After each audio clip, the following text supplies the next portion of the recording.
नमस्कार साथियों, मैं श्याम जहांगीर स्वागत करता हूं आपका आपके अपने YouTube चैनल ऑनलाइन स्कूल पर। तो बच्चों, आज की हमारी जो क्लास रहेगी वो 10th वाले बच्चों के लिए सेकंड चैप्टर जिसका नाम है अम्ल, क्षार एवं लवण। एक ही क्लास के अंदर अपन कंप्लीट चैप्टर को पढ़ने जा रहे हैं, तो बिल्कुल अपना कॉपी और पेन लेकर साथ बैठे नोट्स बनाते रहे। पहला चैप्टर आपने कंप्लीट कर लिया होगा, इसके लिए आपको जो क्वेश्चन प्रैक्टिस है वो अपन करवा देंगे। जैसे ही केमिस्ट्री के चारों चैप्टर कंप्लीट हो जाएंगे, तो आज का जो हमारा किताब का चैप्टर नंबर सेकंड है जिसका नाम है एसिड बेस एंड सॉल्ट, अम्ल क्षार एवं लवण, ये पढ़ने जा रहे हैं अपन। तो शुरू करते हैं अपना chapter acid base and salt. सबसे पहले मैं चैप्टर का नाम लिख देता हूं, अम्ल क्षार एवं लवण। इंग्लिश में बोलते हैं इसको एसिड बेस एंड सॉल्ट, है ना। तो सबसे पहले जो नाम है उसी नाम की पहचान करते हैं अपन कि भाई क्या क्या नाम दिया है, किन नामों का क्या क्या अर्थ है ना। इस चैप्टर में हम पढ़ेंगे अम्ल क्या होते हैं, क्षार क्या होते हैं, लवण क्या होते हैं, अम्ल के कौन से भौतिक गुणधर्म होते हैं, कौन से रासायनिक गुणधर्म होते हैं, क्षार के कौन से गुणधर्म होते हैं, कौन कौन से लवण होते हैं और किन किन लवणों का कहाँ कहाँ यूज होता है। पीएच स्केल के बारे में पढ़ेंगे, बहुत ही इंपॉर्टेंट और नॉलेजेबल चैप्टर रहने वाला है। तो देखिए, सबसे पहले अपन जो नाम लिखा है, नाम में पहला शब्द आया हमारे पास में अम्ल।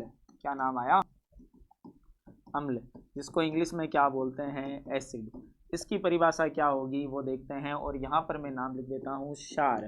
क्षार को इंग्लिश में क्या बोलते हैं बच्चों? बेस बोलते हैं। क्या बोलते हैं? बेस, है ना।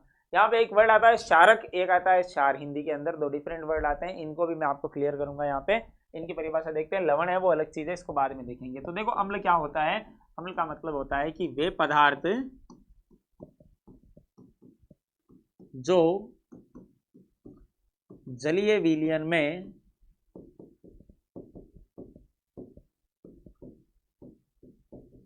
H+ आयन देते हैं क्या कहलाते हैं? अम्ल कहलाते हैं। H+ आयन का मतलब क्या, कौन सा आयन देते हैं बच्चों? Hydrogen ion. मतलब जैसे मैंने किसी एक अम्ल ले लिया, मान लो कि HCl को जैसे मैंने जल में डाला, जल में डालते ये टूट गया H+ और Cl माइनस में। कहने का मतलब जल में डालने पर कौन सा आयन मिल गया मेरे को? H+ आयन मिल गया। तो वो ये बताएगा कि ये जो पदार्थ है ये क्या है? अम्ल है। आई सबको बात समझ में? ये परिभाषा याद रखें, अभी समझ में आ जाएगा और क्या कहना चाहता है ये। दूसरा है क्षार। क्षार का मतलब होता है वे पदार्थ जो जलीय विलयन में OH- आयन देते हैं वो क्या कहलाते हैं? क्षार कहलाते हैं। जैसे मान लो कि मैंने एक एग्जांपल लिया, NaOH, सोडियम हाइड्रोक्साइड बोलते हैं इसको। अगर मैंने इसको जल में डाला तो ये टूट जाएगा Na+ और OH- में। तो कौन सा आयन दिया? OH- आयन दिया इस पदार्थ को डालते ही। तो ये क्या बन गया? क्षार बन गया। ठीक है ना। ये इनकी परिभाषा होती है कि अम्ल क्या होते हैं, क्षार क्या होते हैं। तो अभी सीधा सीधा आप याद रखें, अम्ल वह है जो जलीय विलयन में कौन सा आयन देंगे? H+, और क्षार कौन सा देंगे? OH- आयन देंगे। ठीक है ना।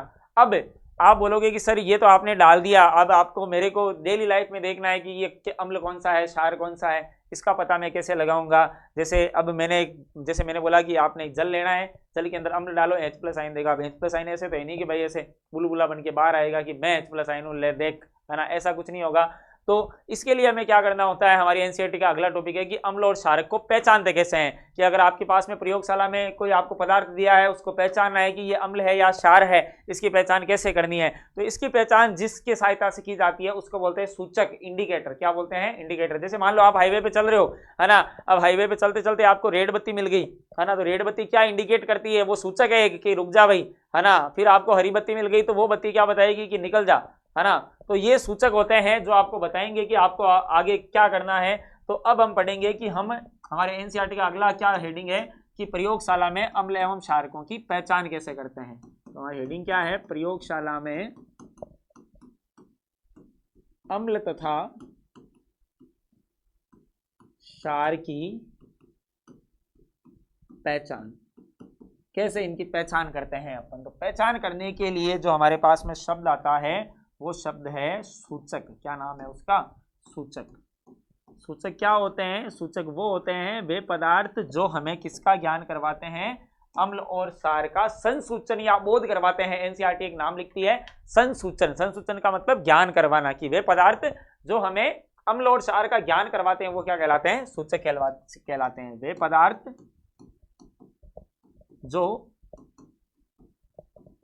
अम्ल या क्षार का क्या करवाते हैं, संसूचन या ज्ञान या फिर बोल सकते हैं बोध करवाते हैं, वो क्या कहलाते हैं, सूचक कहलाते हैं। अब जो सूचक है ना, सूचक हमारे पास में कितने प्रकार के होते हैं बच्चों, सूचक होते हैं 3 प्रकार के।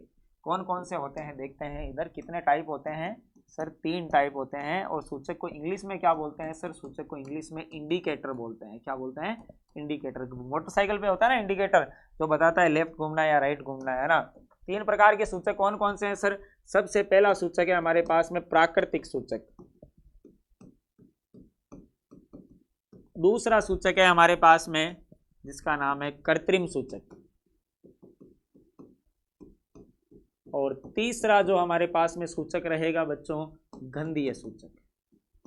कौन सा रहेगा, गंधीय सूचक। अब इनकी परिभाषा तो आपसे कोई पूछेगा नहीं, लेकिन परिभाषा इनके नाम में ही है। देखो प्राकृतिक सूचक क्या होता है, जो हमें प्रकृति से मिलता है, या तो किसी प्लांट से मिल जाएगा या किसी एनिमल से मिल जाएगा, है ना, वो हमें प्राकृतिक सूचक। कृत्रिम सूचक जिनको हम खुद बना रहे हैं, है ना, कि प्रयोगशाला में जिसको हमने बनाया है ना, वो कौन सा सूचक है, कृत्रिम सूचक। गंधीय सूचक जिससे हमें गंध आती हो, है ना, कि ऐसा पदार्थ जिसमें अम्ल या क्षार डालने पर वो एक अलग टाइप की आपको गंध देगा, वो कौन सा सूचक हो जाएगा, गंधीय सूचक, है ना। प्रकृति द्वारा प्रदान किए गए सूचक प्राकृतिक, प्रयोगशाला में निर्मित सूचक कृत्रिम सूचक। कृत्रिम को और दूसरा नाम क्या है, संश्लेषित। ये नाम भी आप याद रखें, संश्लेषित सूचक जो बनाए गए हैं, जो हमारे द्वारा मानव निर्मित है ना, वो संश्लेषित, और उसके बाद में गंधीय सूचक। ये 3 नाम हो गए। अब मैंने इनके एग्जाम्पल कि कौन कौन सा सूचक है, वो क्या क्या काम करता है ना, वो मेन आपको याद रखना है। तो देखो सबसे पहले प्राकृतिक सूचक का जो एग्जाम्पल है वो है हमारा लिटमस पत्र। क्या नाम है, लिटमस पत्र, या इसको बोलते हैं लिटमस पेपर। लिटमस पत्थर नहीं, लिटमस पत्र लिखना है, ठीक है, लिटमस पत्र या लिटमस पेपर, है ना। ये जो लिटमस पत्र या लिटमस पेपर है वो देखो इस टाइप का आता है। आप जब किसी भी लेब में जाके देखोगे तो आपको ऐसा पतला सा एक पेपर मिलेगा, जो एक पेपर तो होता है लाल रंग का, एक पेपर होता है नीले रंग का, है ना, एक पेपर लाल और एक नीला होता है, ठीक है। इन दोनों की क्या कंसेप्ट होता है कि लाल और नीला अलग अलग कलर क्यों है, क्योंकि जैसे मान लो कि मैंने आपको एक बीकर दिया, है ना, इस बीकर के अंदर एक पदार्थ डाल दिया मैंने ए, और मैंने बोला कि इसकी पहचान करनी है, और आपको लिटमस पत्र दे दिया, बता ये अम्ल है या क्षार है। तो तू क्या करेगा भाई, तू डालेगा इसके अंदर लिटमस पेपर। तूने एक बार लाल डाला, एक बार नीला डाला, दोनों में से एक का कलर चेंज हो जाएगा, है ना। कैसा होगा कि तूने अगर नीला डाला है तो नीला कैसा हो जाना है, लाल हो जाना है। अगर नीला लाल हो गया तो वो क्या है, वो अम्ल है, और अगर लाल नीला हो गया तो वो क्या है, वो क्षार है। आई सबको बात समझ में कि 2 कलर है लिटमस के, लाल और नीले। नीले को डालने पर अगर लाल हो जाए तो दिया गया पदार्थ अम्ल है, और अगर लाल को डालने पर नीला हो जाए, लाल कलर, तो वो क्या है, क्षार है ना। ये लिटमस पत्र होता है। लिटमस पत्र के लिए एनसीईआरटी एक लाइन लिखती है कि लिटमस पत्र है वो थैलोपाइटा समूह के एक पादप है जिसका नाम है लाइकेन पादप। कौन सा पादप, लाइकेन पादप। लाइकेन है ना, लाइकेन हमारी प्रकृति के क्या होते हैं, पायोनियर होते हैं। पायोनियर का मतलब क्या है कि जब इस प्रकृति का विकास हो रहा था तो सबसे पहले जो उगने वाला पादप था ना, वो लाइकेन था, है ना। पायोनियर का मतलब होता है शुरुआत करने वाला, ठीक है। तो शुरुआत जिसने की थी वो कौन है, लाइकेन है, जिसने प्रकृति में चट्टान के रूप में सबसे पहले चट्टान को तोड़कर पत्थर को तोड़कर सबसे पहले उगने वाला पादप लाइकेन है। लाइकेन के बारे में एक और बात बता देता हूं मैं आपको। जो लाइकेन है वो प्रदूषण के संकेतक होते हैं, कि जिस एरिया में मान लो पहले लाइकेन का पादप था, है ना, और अब नहीं है, वो अपने आप खत्म हो गया, कहने का मतलब है उस एरिया में पोल्यूशन हो गया भाई, है ना। जहां पोल्यूशन रहेगा वहां लाइकेन नहीं उगेगा, जहां लाइकेन उग रहा है इसका मतलब वहां पोल्यूशन नहीं है। अगर आपको दिल्ली जाके आपको लाइकेन मिल जाए तो भाग जाना तुम वहां से, इसका मतलब वहां पर भूत है, क्योंकि दिल्ली में पोल्यूशन का भंडार भरा है ना। तो लाइकेन है, लाइकेन पादप से क्या प्राप्त किया जाता है, लिटमस पत्र। इसीलिए ये एक, देखो प्राकृतिक सूचक क्यों बोला, क्योंकि एक पादप से मिल रहा है, इसलिए इसको प्राकृतिक सूचक बोल दिया। अब ये करता क्या है, प्राकृतिक सूचक जो लिटमस है, लिटमस के आपको मैं एक ट्रिक बता देता हूं कि आपको कैसे याद रखना है। 2 नाम याद रखो, एक छोरे का एक छोरी का, है ना। एक नाम याद रखो आप, क्या, अनिल। अनिल नाम में क्या मिलेगा आपको, अनिल में मिलेगा कि जो अम्ल है वो नीले को कैसा कर देता है सर, वो लाल कर देता है। आई सबको बात समझ में कि अगर नीला है वो रंग में कैसा हो जाए, सॉरी नीला है वो कैसा हो जाए, लाल हो जाए, तो वो क्या है, वो बच्चों कहलाएगा अम्ल, ठीक है। और एक नाम याद रखो तुम एक बालिका का, जिसका नाम रखो शालिनी। क्या नाम रख दिया भाई? शालिनी, है ना। तो क्षार है वो लाल को कैसा कर देगा? नीला कर देगा, है ना। श से क्या हो गया? क्षार, वो कैसा कर देगा? लाल से कैसा कर देगा? नीला कर देगा। तो वो क्या हो जाएगा? क्षार हो जाएगा, ठीक है ना। तो लिटमस पत्र के कितने कलर हुए सर? लिटमस पत्र के 2 कलर हुए। कौन कौन से हुए? देखो इधर हमारे पास सुविधा है तो बना के बताते हैं आपको। ये जो नीला है ना, वो कैसा हो जाए? वो हो जाए लाल, है ना। नीले से कैसा बन जाए? लाल बन जाए। तो वो क्या है सर? वो है हमारे पास में अम्ल, ठीक है। और अगर लाल से नीला हो जाए तो वो हमारे पास में क्या है सर? क्षार है, ठीक है। अगर लाल से नीले से लाल हुआ तो अम्ल है, और लाल से नीला हुआ तो वो क्या है? क्षार है, ठीक है। ये याद रखें सब। ये हो गया हमारा कौन सा सूचक? प्राकृतिक सूचक, जिसका उदाहरण आपको याद रखना है लिटमस पत्र, ठीक है। उसके बाद में एक और प्राकृतिक सूचक है जो है हल्दी, है ना। उसको मैं यहां पर नीचे लिख देता हूं, हल्दी, है ना। अगला एग्जाम्पल है वो हमारा क्या है? हल्दी है। हल्दी भी एक प्राकृतिक सूचक आता है। हल्दी को बोलते हैं इंग्लिश में टर्मरिक, इसका वैज्ञानिक नाम होता है कुरकुमा लोंगा। जब आप बायोलॉजी लोगे तब आपको ये नाम बताए जाएंगे, है ना। जो हल्दी है, हल्दी कैसे बताती है? हल्दी भी देखो एक प्राकृतिक पादप, हल्दी का पादप होता है। हल्दी है वो क्षार अगर आपने डाला है या क्षार के अंदर आपने हल्दी डाली है तो कैसा कलर आ जाएगा? लाल। और अम्ल में डाली है तो कैसा आ जाएगा? पीला आ जाएगा। तो हल्दी क्या करती है? हल्दी को अगर आपने किस में डाल दिया? अम्ल में डाल दिया। किस में डाल दिया? अम्ल में, है ना। अगर अम्ल में डाल दिया तो कैसा रंग देगी हल्दी में? ये पीला रंग आएगा। और यदि आपने किसको किस में डाल दिया? क्षार में डाल दिया तो क्षार में डालने पर ये कैसा रंग देगी सर? ये लाल कलर आएगा। कैसा कलर आएगा? लाल, है ना। तो हल्दी और लिटमस ये प्राकृतिक सूचक होते हैं। लिटमस है वो, अगर नीला लिटमस है वो लाल हो जाए तो वो अम्ल है, और अगर लाल लिटमस नीला हो जाए तो वो क्षार है। और हल्दी भी एक प्राकृतिक सूचक है। अगर हल्दी आपने एक डाली है और पीला कलर आया तो वो अम्ल है, हल्दी आपने डाली है लाल कलर आया तो वो क्या है? क्षार है, ठीक है। अब चलते हैं हमारे कृत्रिम सूचक या संश्लेषित सूचक में। इसके आपके पास में 2 एग्जाम्पल है। 2 एग्जाम्पल कौन कौन से हैं? देखो इधर, चलो ऐसे लिख देते हैं। एग्जाम्पल नंबर 1 है, ये दोनों नाम आपको याद रखने हैं। एक नाम है मेथिल ऑरेंज। क्या नाम है? मेथिल ऑरेंज, है ना। ये एक कृत्रिम सूचक है। ये क्या करता है? इसका कलर होता है नारंगी। कैसा होता है? नारंगी होता है। और अम्ल में अगर आपने इसको डाला है तो लाल गुलाबी रंग देगा, और क्षार में डाला है तो कैसा देगा? ये पीला रंग देगा, है ना। तो सबसे पहले मैं इसके बारे में लिख देता हूं। जो हमारा मेथिल ऑरेंज है वो कैसा होता है? ये है नारंगी रंग का होता है। कैसे रंग का होता है टाबरों? नारंगी रंग का होता है, ठीक है। नारंगी रंग का हो गया, ये इसकी पहचान है, ठीक है, खुद की। और ये अगर आपने इसको अम्ल में डाला है तो कैसा रंग देगा? अम्ल में डालने पर ये देगा लाल गुलाबी। कैसा देगा? अगर आपने अम्ल में इसको डाला है तो ये कैसा रंग देगा? लाल गुलाबी, मतलब हल्का लाल, ठीक है। और यदि आपने इसको किस में डाल दिया सर? आपने इसको डाल दिया मान लो किसमें? क्षार में, तो ये कैसा रंग देगा सर? ये पीला रंग देगा। कैसा रंग देगा? पीला रंग देगा। तो इसकी बात हो रही है मेथिल ऑरेंज की, ठीक है। दूसरा हमारे पास में जो कृत्रिम सूचक का उदाहरण है ये पहला। अब जो दूसरा है उसका नाम है फिनोल्फथेलीन। क्या नाम है? फिनोल्फथेलीन। ये नाम आपके लिए थोड़ा सा लेने में कठिन हो सकता है, इसको 2-3 बार रिपीट करें। फिनोल्फथेलीन, है ना, फिनोल्फथेलीन, ठीक है। ये क्या होता है? ये रंगहीन होता है। कैसा होता है? रंगहीन। ये खुद, इसका खुद का कोई कलर नहीं है ना। ये कैसा है? एक रंगहीन सूचक है। यदि आपने इसको अम्ल में डाला, अम्ल में डाला तो कोई रंग नहीं, कोई रंग नहीं देगा, ये कोई भी रंग नहीं आएगा। और यदि आपने मान लो इसको किस में डाल दिया? क्षार में डाल दिया, तो क्षार में डालने पर ये कैसा रंग देगा सर? ये रंग देगा सर गुलाबी। कैसा रंग देगा? गुलाबी, पिंक कलर देगा, ठीक है। गंधीय सूचक की बात करूं मैं तो गंधीय सूचक के अंदर कौन कौन आता है कि अगर किसी पदार्थ को आप अगर अम्ल और क्षार के संपर्क में लाते हो तो गंध देते हैं, वो क्या कहलाते हैं? गंधीय सूचक कहलाते हैं। गंधीय सूचक के अंदर आपको एग्जाम्पल याद रखने हैं डायरेक्ट। इनके एग्जाम्पल के अंदर आपको एक तो याद रखना है वेनिला, प्याज और लौंग का तेल।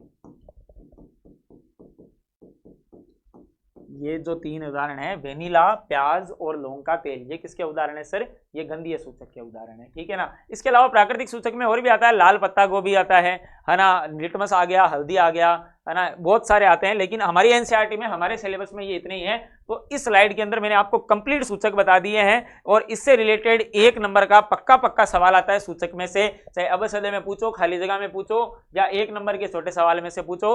तो ये स्लाइड आपकी एकदम कंटेस्ट होनी चाहिए। सूचक है क्या होते हैं जो अम्ल और क्षार का ज्ञान करवाते हैं? 3 टाइप के होते हैं, प्राकृतिक, कृत्रिम और गंधीय। प्राकृतिक के अंदर मेन है लिटमस और दूसरा कौन है? हल्दी। लिटमस के 2 कलर होते हैं, लाल और नीला। अगर आप नीला लिटमस लाल हो रहा है तो वो क्या है? अम्ल है, नाम याद रखना शालिनी। अगर लाल लिटमस नीला हो रहा है तो वो क्षार है, नाम याद रखना तुम, सॉरी यहाँ अनिल नाम याद रखना, या क्या नाम याद रखना? शालिनी, ठीक है ना। और हल्दी है, हल्दी को अगर तुम लोगों ने अम्ल में डाला कि एक पात्र है उसके अंदर अम्ल है या क्षार है, हल्दी डालो, पीला रंग आया तो अम्ल है, अगर लाल रंग आया तो क्या है? क्षार है। और कृत्रिम सूचक हमारे पास में 2 है, मेथिल ऑरेंज और फिनोल पतेलीन, है ना। अगर आपने मेथिल ऑरेंज का रंग कैसा होता है? नारंगी। फिनोल पतेलीन रंगहीन होता है। मेथिल ऑरेंज को अगर आपने अम्ल में डाला तो लाल गुलाबी रंग आएगा और क्षार में डाला तो पीला रंग आएगा। फिनोल पतेलीन है, उसको अम्ल में डालने पर कोई भी कलर नहीं आया तो वो अम्ल है। मान लो एक पात्र में आपको कुछ लिक्विड दे दिया, मैंने बोला ये अम्ल है या क्षार है, फिनोल पतेलीन से पहचानो।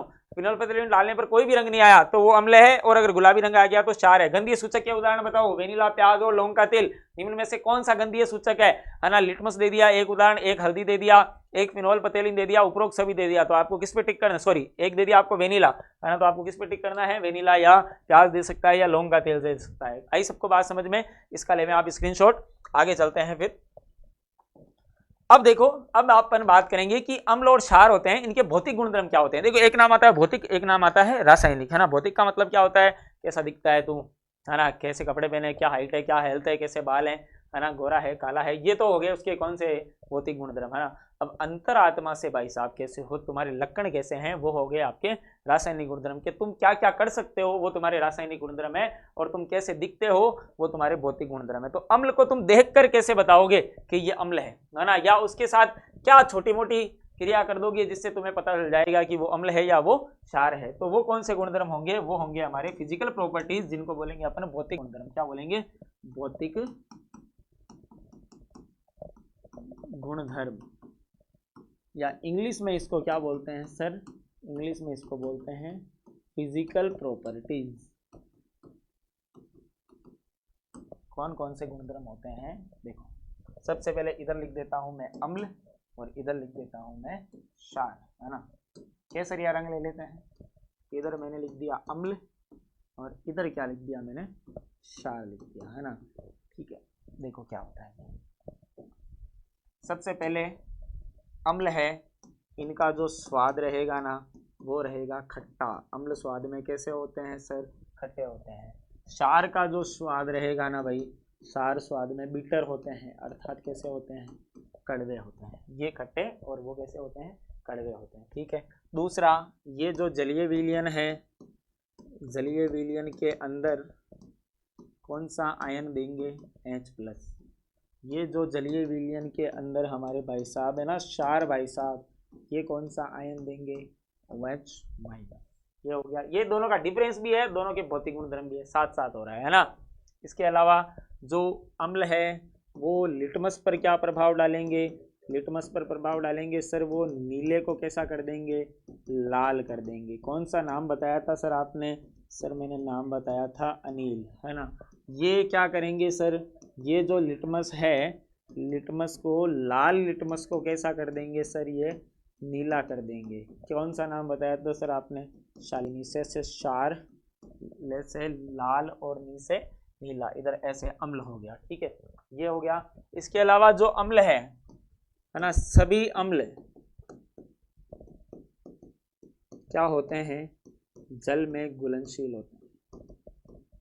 ये सभी अम्ल क्या होते हैं? जल में घुलनशील होते हैं। इसके अलावा अम्ल ऑलमोस्ट आपको कैसे दिखाई देंगे? रंगहीन, कलरलेस। कैसे दिखाई देंगे? इनका कोई भी कलर नहीं रहेगा, ठीक है ना। और क्षार है ना, क्षार क्या होते हैं? अधिकांश क्षार, या ऐसे बोल सकता हूं मैं कि सभी क्षार जल में घुलनशील नहीं होते हैं भाई। जो क्षार जल में घुलनशील होते हैं ना, उनको तो बोलते हैं क्षार और अगर अघुलनशील हो गया ना कि भाई ये अघुलनशील है, तब उसको क्या बोलेंगे सर, उसको बोलेंगे क्षारक। ये नाम आया क्षारक। जो क्षार जल में घुलनशील नहीं है उनको क्या बोलना है, क्षारक बोलना है। तो अगर मैंने बोला कि जो क्षारक है वो क्या हुआ, तो वे क्षार जो जल में घुलनशील नहीं होते हैं, या क्षार क्या होते हैं, वे क्षारक जो जल में घुलनशील होते हैं वो क्या कहलाते हैं, क्षार कहलाते हैं। ठीक है ना, ये याद रखना आप। क्षारक का मतलब वे पदार्थ जो जल में घुलनशील नहीं हो, वो अघुलनशील हो, वो क्या कहलाते हैं, क्षारक। और जो जल में घुलनशील है वो क्या कहलाते हैं, क्षार। और ये रंगहीन है तो ये रंगीन हो जाएगा, अर्थात ये कैसा हो जाएगा सर, कलरफुल हो जाएगा। ये हो गया आपका इन दोनों के भौतिक गुणधर्म, या बोल सकते हैं difference between acid and base. ठीक है, इसका ले लें आप स्क्रीनशॉट। अब बढ़ते हैं हम आगे हमारे मुद्दे पर। इसमें सबसे इंपॉर्टेंट आपको ये याद रखना है भाई सूचक के बारे में कि सूचक कौन कौन से हैं। ठीक है, अब देखो आगे बढ़ते हैं अपन। आगे क्या है, आगे अपन पढ़ेंगे केमिकल प्रॉपर्टीज। क्या पढ़ेंगे, केमिकल प्रॉपर्टीज, है ना, रासायनिक गुणधर्म। रासायनिक गुणधर्म मतलब कि अम्ल और क्षार कौन कौन सी अभिक्रियाएं देता है, क्या क्या काम करता है ना। तो यहाँ पे मैं लिख देता हूँ हेडिंग, अम्ल एवं क्षार के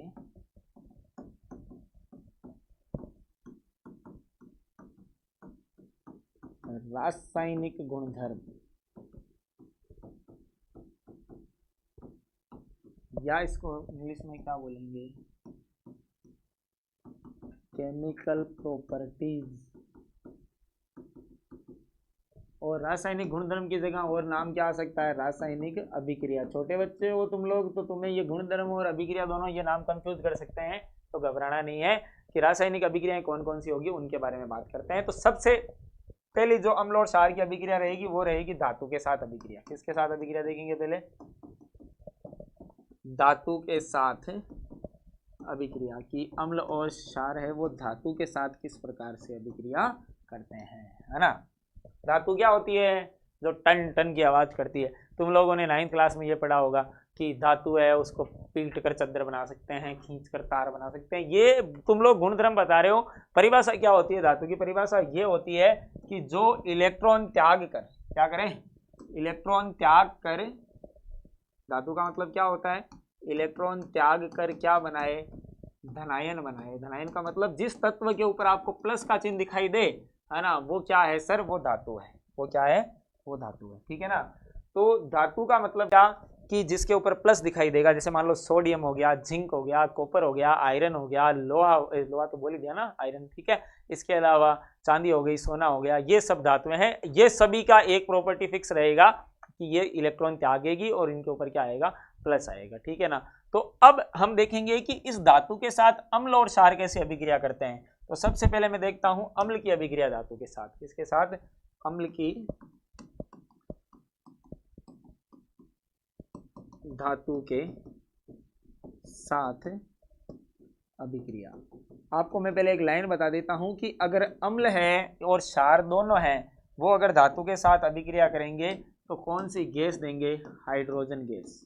कौन सी गैस बाहर निकलेगी, हाइड्रोजन गैस बाहर निकलेगी। ये आपको फिल इन द ब्लैंक्स के अंदर पूछ सकता है, या आपको एडिस जो MCQs आते हैं उनके अंदर पूछ सकता है कि एक अम्ल है वो धातु के साथ अभिक्रिया करके कौन सी गैस देता है, हाइड्रोजन गैस देता है। हमारी NCERT में इसका एक डायग्राम है। NCERT के दर्शन हम करेंगे लेक्चर के लास्ट में, जिसमें मैं आपको सारे डायग्राम बता दूंगा, है ना। यहाँ जो इसका डायग्राम है वो भी अभी आपको मैं हल्का सा बता दूंगा यहाँ पे। तो अम्ल की धातु के साथ जो अभिक्रिया होती है उसमें कौन सी गैस बाहर निकलती है, हाइड्रोजन गैस बाहर निकलती है। ठीक है ना। जैसे मान लो कि मैंने यहाँ पर एक धातु ले ली सोडियम, सोडियम धातु है, इलेक्ट्रॉन त्यागती है, और एक अम्ल ले लिया HCl, ये तो धातु हो गई, और ये यहाँ पर क्या हो गया, अम्ल हो गया। अगर ये दोनों अभिक्रिया करेंगे ना तो देखो होगा क्या, Na+ होता है और HCl के अंदर H+ है, Cl क्या है, माइनस है। अब ये प्लस इससे किसके जुड़ेगा, माइनस से जुड़ेगा। तो Na के साथ में कौन जुड़ेगा सर, Cl जुड़ेगा, NaCl। यहाँ पर अकेला H लिखूंगा क्या, नहीं सर, H द्विपरमाणिक अवस्था में लिखना है, तो क्या लिखना है, H2 लिखना है। अभिक्रिया संतुलित है क्या समीकरण, नहीं सर, यहाँ पे हाइड्रोजन 1 है, वहां पे 2 है, तो यहाँ पे 2 लगाओ सर। Cl भी कितने हो गए, 2, तो यहाँ पर भी कितने लगाओ, 2 सर। Na भी कितने हो गए, 2 हो गए, तो यहाँ पर भी कितने लगा दो, 2 लगा दो, है ना। तो यहाँ पर ये जो NaCl बना ये क्या है, लवण है। NCERT लिखती है नमक, है ना, ये लवण है। और यहाँ पर ये कौन सी गैस बाहर निकली, तीर का निशान ऊपर क्या दर्शाता है कि कौन सी गैस बाहर निकलती है सर, हाइड्रोजन गैस बाहर निकलती है। तो एक अम्ल ने धातु के साथ अभिक्रिया की तो लवण और कौन सी गैस बाहर निकाली, हाइड्रोजन गैस बाहर निकाली। ठीक है ना। एक एग्जाम्पल जो हमारी एनसीईआरटी में डायग्राम बना के दे रखा है कि जिंक की अभिक्रिया आप किसके साथ कराओ, दानेदार जिंक की अभिक्रिया आपने H2SO4 के साथ करवाई। दानेदार जिंक, ये दानेदार बोलो चाहे कैसा ही बोलो, है ना। ये दानेदार जिंक ले लिया, इसकी अभिक्रिया आपने एक अम्ल ले लिया, अम्ल है H2SO4। देखो इसको भी आप जल में डालोगे तो H+ देगा, ये भी क्या देगा, H+ देगा।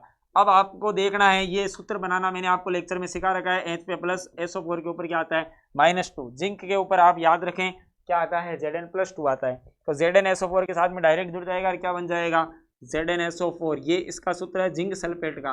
तो जिंक सल्फेट यहाँ पर लवण बन गया और साथ में कौन सी गैस निकल गई सर, हाइड्रोजन गैस निकल गई। कौन सी गैस निकल गई, हाइड्रोजन गैस, है ना।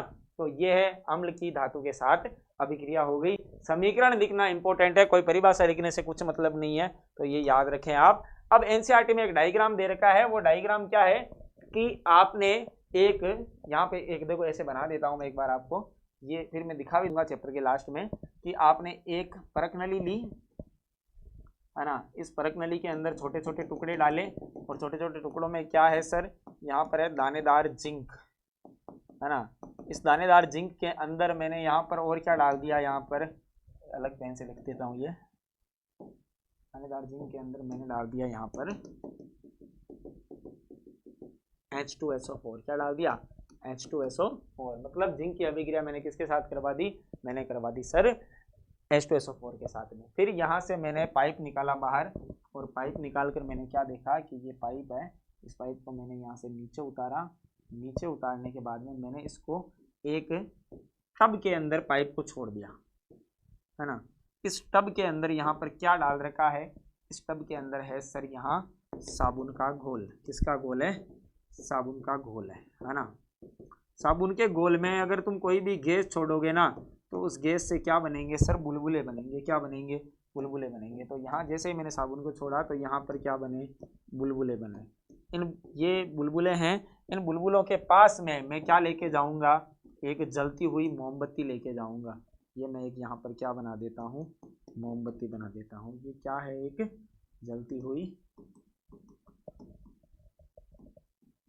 मोमबत्ती है, ठीक है। ये जलती हुई मोमबत्ती जैसे ही मैं पास में लेके गया तो ये बुलबुलों से कैसी आवाज़ आई सर, यहाँ से पट पट की ध्वनि निकलती है। एनसीईआरटी बोलती है कि यहाँ से पट पट की ध्वनि निकलती है, जो हमें ये ध्वनि ये संकेत देती है कि जो निकलने वाली गैस है वो कौन सी गैस है, हाइड्रोजन गैस है। आई सबको बात समझ में कि जो गैस निकली है वो कौन सी गैस है सर, हाइड्रोजन गैस है। तो एक चित्र द्वारा स्पष्ट कीजिए कि अम्ल है वो धातु के साथ अभिक्रिया करके हाइड्रोजन गैस निकालता है, या इस पटपट की ध्वनि का एक नाम दे रखा है सर, पोप टेस्ट। क्या बोलते हैं इसको, पोप टेस्ट, है ना। तो पोप टेस्ट का आरेख बनाइए। तो ये आरेख आपको बनाना है, एनसीईआरटी के दर्शन भी आपको करवा दिए जाएंगे। ठीक है, आगे बढ़ते हैं। आगे अपन क्या देखेंगे कि जो क्षार है वो धातु के साथ में कैसे अभिक्रिया करता है। तो क्षार अभिक्रिया करता है तो वो भी क्या बनाता है, लवण बनाता है। और कौन सी गैस बाहर निकलती है सर, हाइड्रोजन गैस बाहर निकलती है ना। तो हमारी अगली हेडिंग क्या रहेगी, क्षार की धातु के साथ अभिक्रिया।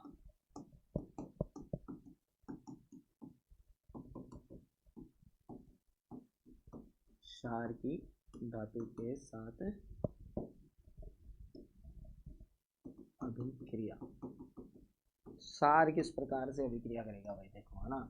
जैसे मान लो तुम लोग अपने मन से ले लो, जैसे मान लो कि तुम लोगों ने एक क्षार ले लिया, है ना, और साथ में क्या ले ली, कोई धातु ले ली, तो सेम ही क्या बनेगा सर, लवण बनेगा। और कौन सी गैस बाहर निकलेगी सर हाइड्रोजन गैस बाहर निकलेगी। ये फिक्स याद रखना, अम्ल और क्षार दोनों ही अगर धातु के साथ अभिक्रिया कर रहे हैं तो कौन सी गैस बाहर निकलेगी, हाइड्रोजन गैस। तो क्षार ले लिया, मान लो तुम लोगों ने क्या, NaOH, अलग पेन से लिख देते हैं रिएक्शन को, है ना। मान लो तुम लोगों ने क्या ले लिया, NaOH ले लिया, ये NaOH प्लस में जिंक ले लिया। क्या ले लिया, जिंक ले लिया, ठीक है ना। तो यहाँ पर जो अभिक्रिया होगी उसके अंदर आपको ये बनाते टाइम ध्यान रखना है कि जिंक अगर NaOH के साथ क्रिया करेगा तो बनेगा Na2ZNO, Na2ZNO। इसको बोलते हैं सोडियम जिंकेट, ZnO2 सॉरी, है ना। क्या बनेगा, ZnO2 बनेगा। और प्लस में क्या लिखेंगे अपन, H2 गैस लिखेंगे। क्या लिखेंगे, H2 गैस। ये समीकरण संतुलित नहीं है, सोडियम 2 हो गए तो यहाँ पर 2 लिख दो, ऑक्सीजन भी 2 हो गए, ये हाइड्रोजन भी 2 हो गए तो यहाँ पर 2 लिख दिया। इसका नाम याद रखना आप, इसको बोलते हैं सोडियम जिंकेट, क्या बोलते हैं, सोडियम जिंकेट सूत्र होता है Na2ZnO2, है ना। ये किसका सूत्र है, सोडियम जिंकेट का है। और कौन सी गैस बाहर निकली सर, हाइड्रोजन गैस बाहर निकली। आई सबको बात समझ में। अगली जो हमारी रिएक्शन है वो है अम्ल और क्षार की, किसके साथ, धातु कार्बोनेट और धातु हाइड्रोजन कार्बोनेट के साथ, है ना। अब अपन अभिक्रिया पढ़ेंगे यहाँ पर, जो अम्ल की धातु कार्बोनेट तथा धातु हाइड्रोजन कार्बोनेट के साथ अभिक्रिया, हाइड्रोजन कार्बोनेट के साथ अभिक्रिया, ठीक है। धातु कार्बोनेट, कार्बोनेट क्या होता है, हाइड्रोजन कार्बोनेट क्या होता है, ये मैंने आपको बेसिक के अंदर पढ़ाया है। कार्बोनेट का मतलब होता है सर CO3, क्या होता है, CO3, इसके ऊपर चार्ज होता है -2। हाइड्रोजन कार्बोनेट का मतलब होता है HCO3, इसके ऊपर चार्ज होता है -1, ठीक है ना। ऐसे याद रखना आप। इनको अगर किसी धातु से जोड़ा, देखो इन दोनों के ऊपर माइनस है, धातु के ऊपर प्लस होता है, इनसे जोड़ते ही एक हमारे पास धातु कार्बोनेट बन जाएगा। अगर हाइड्रोजन कार्बोनेट को जोड़ा है, हाइड्रोजन कार्बोनेट को दूसरा नाम होता है बाई कार्बोनेट, क्या होता है, बाई कार्बोनेट, है ना। तो आपने यदि, देखो इस परिभाषा कैसे बनेगी कि यदि आपने किसी अम्ल की अभिक्रिया किससे करवा दी सर, आपने धातु कार्बोनेट से करवा दी, किससे करवा दी, धातु कार्बोनेट, या किससे करवा दी, धातु हाइड्रोजन कार्बोनेट, इन दोनों में से अगर किसी के भी साथ आपने इनकी अभिक्रिया करवा दी ना, तो आपको क्या क्या मिलने वाला है, हमें मिलने वाला है लवण, प्लस में जल, और प्लस में कौन सी गैस मिलने वाली है सर, CO2 गैस मिलने वाली है। ये याद रखें आप कि धातु कार्बोनेट की अगर आप अभिक्रिया करवा रहे हो अम्ल के साथ, या धातु हाइड्रोजन कार्बोनेट की भी अम्ल के साथ अभिक्रिया करवा रहे हो, तब आपको मिलेगा लवण, जल और CO2। ये आपको याद रखना है पक्का पक्का। और धातु के साथ केवल अगर अम्ल और क्षार की अभिक्रिया हो रही है तो आपको कौन सी गैस मिलेगी, हाइड्रोजन गैस मिलेगी। आई सबको बात समझ में। चलो एक रिएक्शन देख लेते हैं। जैसे मान लो कि मैंने धातु कार्बोनेट ले लिया, ये Na2CO3, ये देखो धातु है सोडियम, सोडियम के ऊपर +1 होता है, CO3 के ऊपर -2 होता है, तो +1 और -2 ऐसे ऊपर नीचे करोगे तो सोडियम के नीचे कितना आ गया, 2 आ गया, ठीक है ना। एक एसिड ले लो तुम लोग यहाँ पर, क्या, HCl, क्या ले लो, HCl। अब समीकरण को रटने की आवश्यकता नहीं है, सीधा सीधा ध्यान है तुम्हें, धातु कार्बोनेट है, धातु कार्बोनेट की अभिक्रिया अगर तुम इससे करवाओगे, है ना, धातु कार्बोनेट की अभिक्रिया अगर तुम इससे करवाओगे तो पहले सीधा सीधा तुम्हें पता है कि क्या निकलेगा सर, H2O निकलेगा, और प्लस में क्या निकलेगा, CO2 निकलेगा। ये फिक्स है, जल और CO2 फिक्स निकलेगा, है ना। तो जल और CO2 निकल रहा है। अब लवण बनाना है, तो यहाँ से देखो CO3 में से CO2 चला गया, तो यहाँ पर बचा O केवल, यहाँ पे हाइड्रोजन है और ऑक्सीजन, इधर वाला जो एक बचा था ना वो बनाएगा क्या, H2O। तो हाइड्रोजन कितने चाहिए हमें, 2 चाहिए। अब बचा क्या, Na, और क्या बचा, Cl। Na कितने हैं, 2, Cl भी कितने हैं, 2, तो लवण क्या बन जाएगा सर, NaCl, क्या बन जाएगा, NaCl। ये बन गई आपकी समीकरण, है ना। तो ये बन गया आपका लवण, ये हो गया जल, और ये हो गई क्या, कार्बन डाइऑक्साइड, या कौन सी गैस, CO2 गैस। आई सबको बात समझ में। अगर हाइड्रोजन कार्बोनेट लूँ, ये तो कार्बोनेट हो गया, हाइड्रोजन कार्बोनेट ले लिया मैंने NaHCO3, HCO3 के ऊपर चार्ज होता है -1, Na के ऊपर +1, तो 2 लगाने की यहाँ पर झोल नहीं है अब, है ना। प्लस में क्या लगा दिया मैंने, HCl, सेम ही चीज है, यहाँ से CO2, यहाँ से हाइड्रोजन और एक ऑक्सीजन वो बचा, तो यहाँ से प्लस में यहाँ से कर दो H2O, प्लस में क्या कर दो, CO2। लवण वही का वही, ये Na बच गया, यहाँ पर क्या बच गया, Cl बच गया, तो यहाँ पे क्या बन जाएगा, NaCl। अब की बार 2 नहीं लगाने, एक हाइड्रोजन इधर है, एक हाइड्रोजन ये रही, है ना। तो यहाँ पर क्या बन जाएगा sir, NaCl plus H2O plus में CO2। सेम प्रोडक्ट मिल रहा है, लेकिन ये फर्क है, ये कार्बोनेट है और ये यहाँ पर क्या है, हाइड्रोजन कार्बोनेट है। ये हाइड्रोजन कार्बोनेट हो गया, H लगा दिया तो हाइड्रोजन कार्बोनेट हो गया। वैलेंसी इसकी -1 होती है, इसकी -2 होती है, ठीक है। सोडियम की कितनी होती है, +1 होती है। अब एक सवाल बनता है कि जो क्षार है वो अभिक्रिया क्यों नहीं करता है। एनसीईआरटी बोलती है कि क्षार की धातु कार्बोनेट और धातु हाइड्रोजन कार्बोनेट के साथ अभिक्रिया नहीं होती है। क्यों नहीं होती है, क्योंकि जो क्षार होता है वो खुद, जो धातु कार्बोनेट होते हैं वो खुद कौन सी प्रकृति के होते हैं सर, वो क्षारीय प्रकृति के होते हैं। तो दो सेम चीजों की आप अभिक्रिया नहीं कराओगे। तुम लोगों ने घी में घी मिलाया तो वो घी रहने वाला है ना, वहां पे तो कोई दूसरा प्रोडक्ट नहीं आएगा। तुम लोगों ने पेट्रोल में पेट्रोल डाला है तो वो पेट्रोल ही रहेगा, है ना। तुम उसमें दोनों में कुछ भी चेंज नहीं कर सकते हो। अगर तुम लोगों ने पेट्रोल में डीजल डाला है तब आपको पेट्रोल ऊपर तैरता हुआ दिखाई देगा, डीजल नीचे दिखाई देगा, तो इसका मतलब दोनों डिफरेंट अगर गुणधर्म रखते हैं तभी वो एक नया प्रोडक्ट दे सकते हैं, तभी वो एक केमिकल रिएक्शन या रासायनिक अभिक्रिया कर सकते हैं। तो धातु कार्बोनेट और हाइड्रोजन कार्बोनेट खुद क्षारीय प्रकृति के या बेसिक नेचर के होते हैं, इसलिए वो क्षार या बेस के साथ में कोई भी अभिक्रिया या रिएक्शन शो नहीं करते हैं। आई सबको बात समझ में। फिर एनसीईआरटी ये लिखती है कि चूना पत्थर, चौक और संगमरमर का एक सूत्र है जिसका नाम मैंने आपको पहले चैप्टर में बता रखा है, जिसका नाम है CaCO3 कैल्शियम कार्बोनेट, है ना। और एनसीईआरटी ये बोलती है कि सभी धातु कार्बोनेट और हाइड्रोजन कार्बोनेट, है ना, अम्ल के अभिक्रिया करके क्या बनाते हैं, नमक, जल, और क्या बनाते हैं, क्या बोलते हैं, नमक का मतलब लवण लिखती है वो, और CO2, और क्या बनता है सर, H2O बनता है ना। एक प्रकार से उन्होंने ये अभिक्रिया दी है कि यदि आपने जो CO2 गैस मुक्त हुई है, जो CO2 गैस मुक्त होती है ना, मुक्त हुई CO2 आपने कहां से प्रवाहित की, चूने के पानी से, है ना। चूने का पानी क्या है, ये CO2, ये हो गया चूने का पानी कैल्शियम हाइड्रोक्साइड, है ना, ये चूने का पानी है, ध्यान रखना भाई। अगर इससे आप कराओगे तो क्या बनेगा, कैल्शियम कार्बोनेट, क्या बनेगा सर, कैल्शियम कार्बोनेट, और साथ में क्या निकलेगा बाहर, H2O। यही कैल्शियम कार्बोनेट मैंने आपको पहले चैप्टर में बताया था, वापस बता रहा हूँ। ये किसका सूत्र है, संगमरमर का, या किसका सूत्र है, चौक का, या किसका सूत्र है, चूना पत्थर का, है ना। और इन सब का जो एक ही रासायनिक नाम है वो क्या है, वो याद रखना आप, कैल्शियम कार्बोनेट। क्या नाम है, कैल्शियम कार्बोनेट।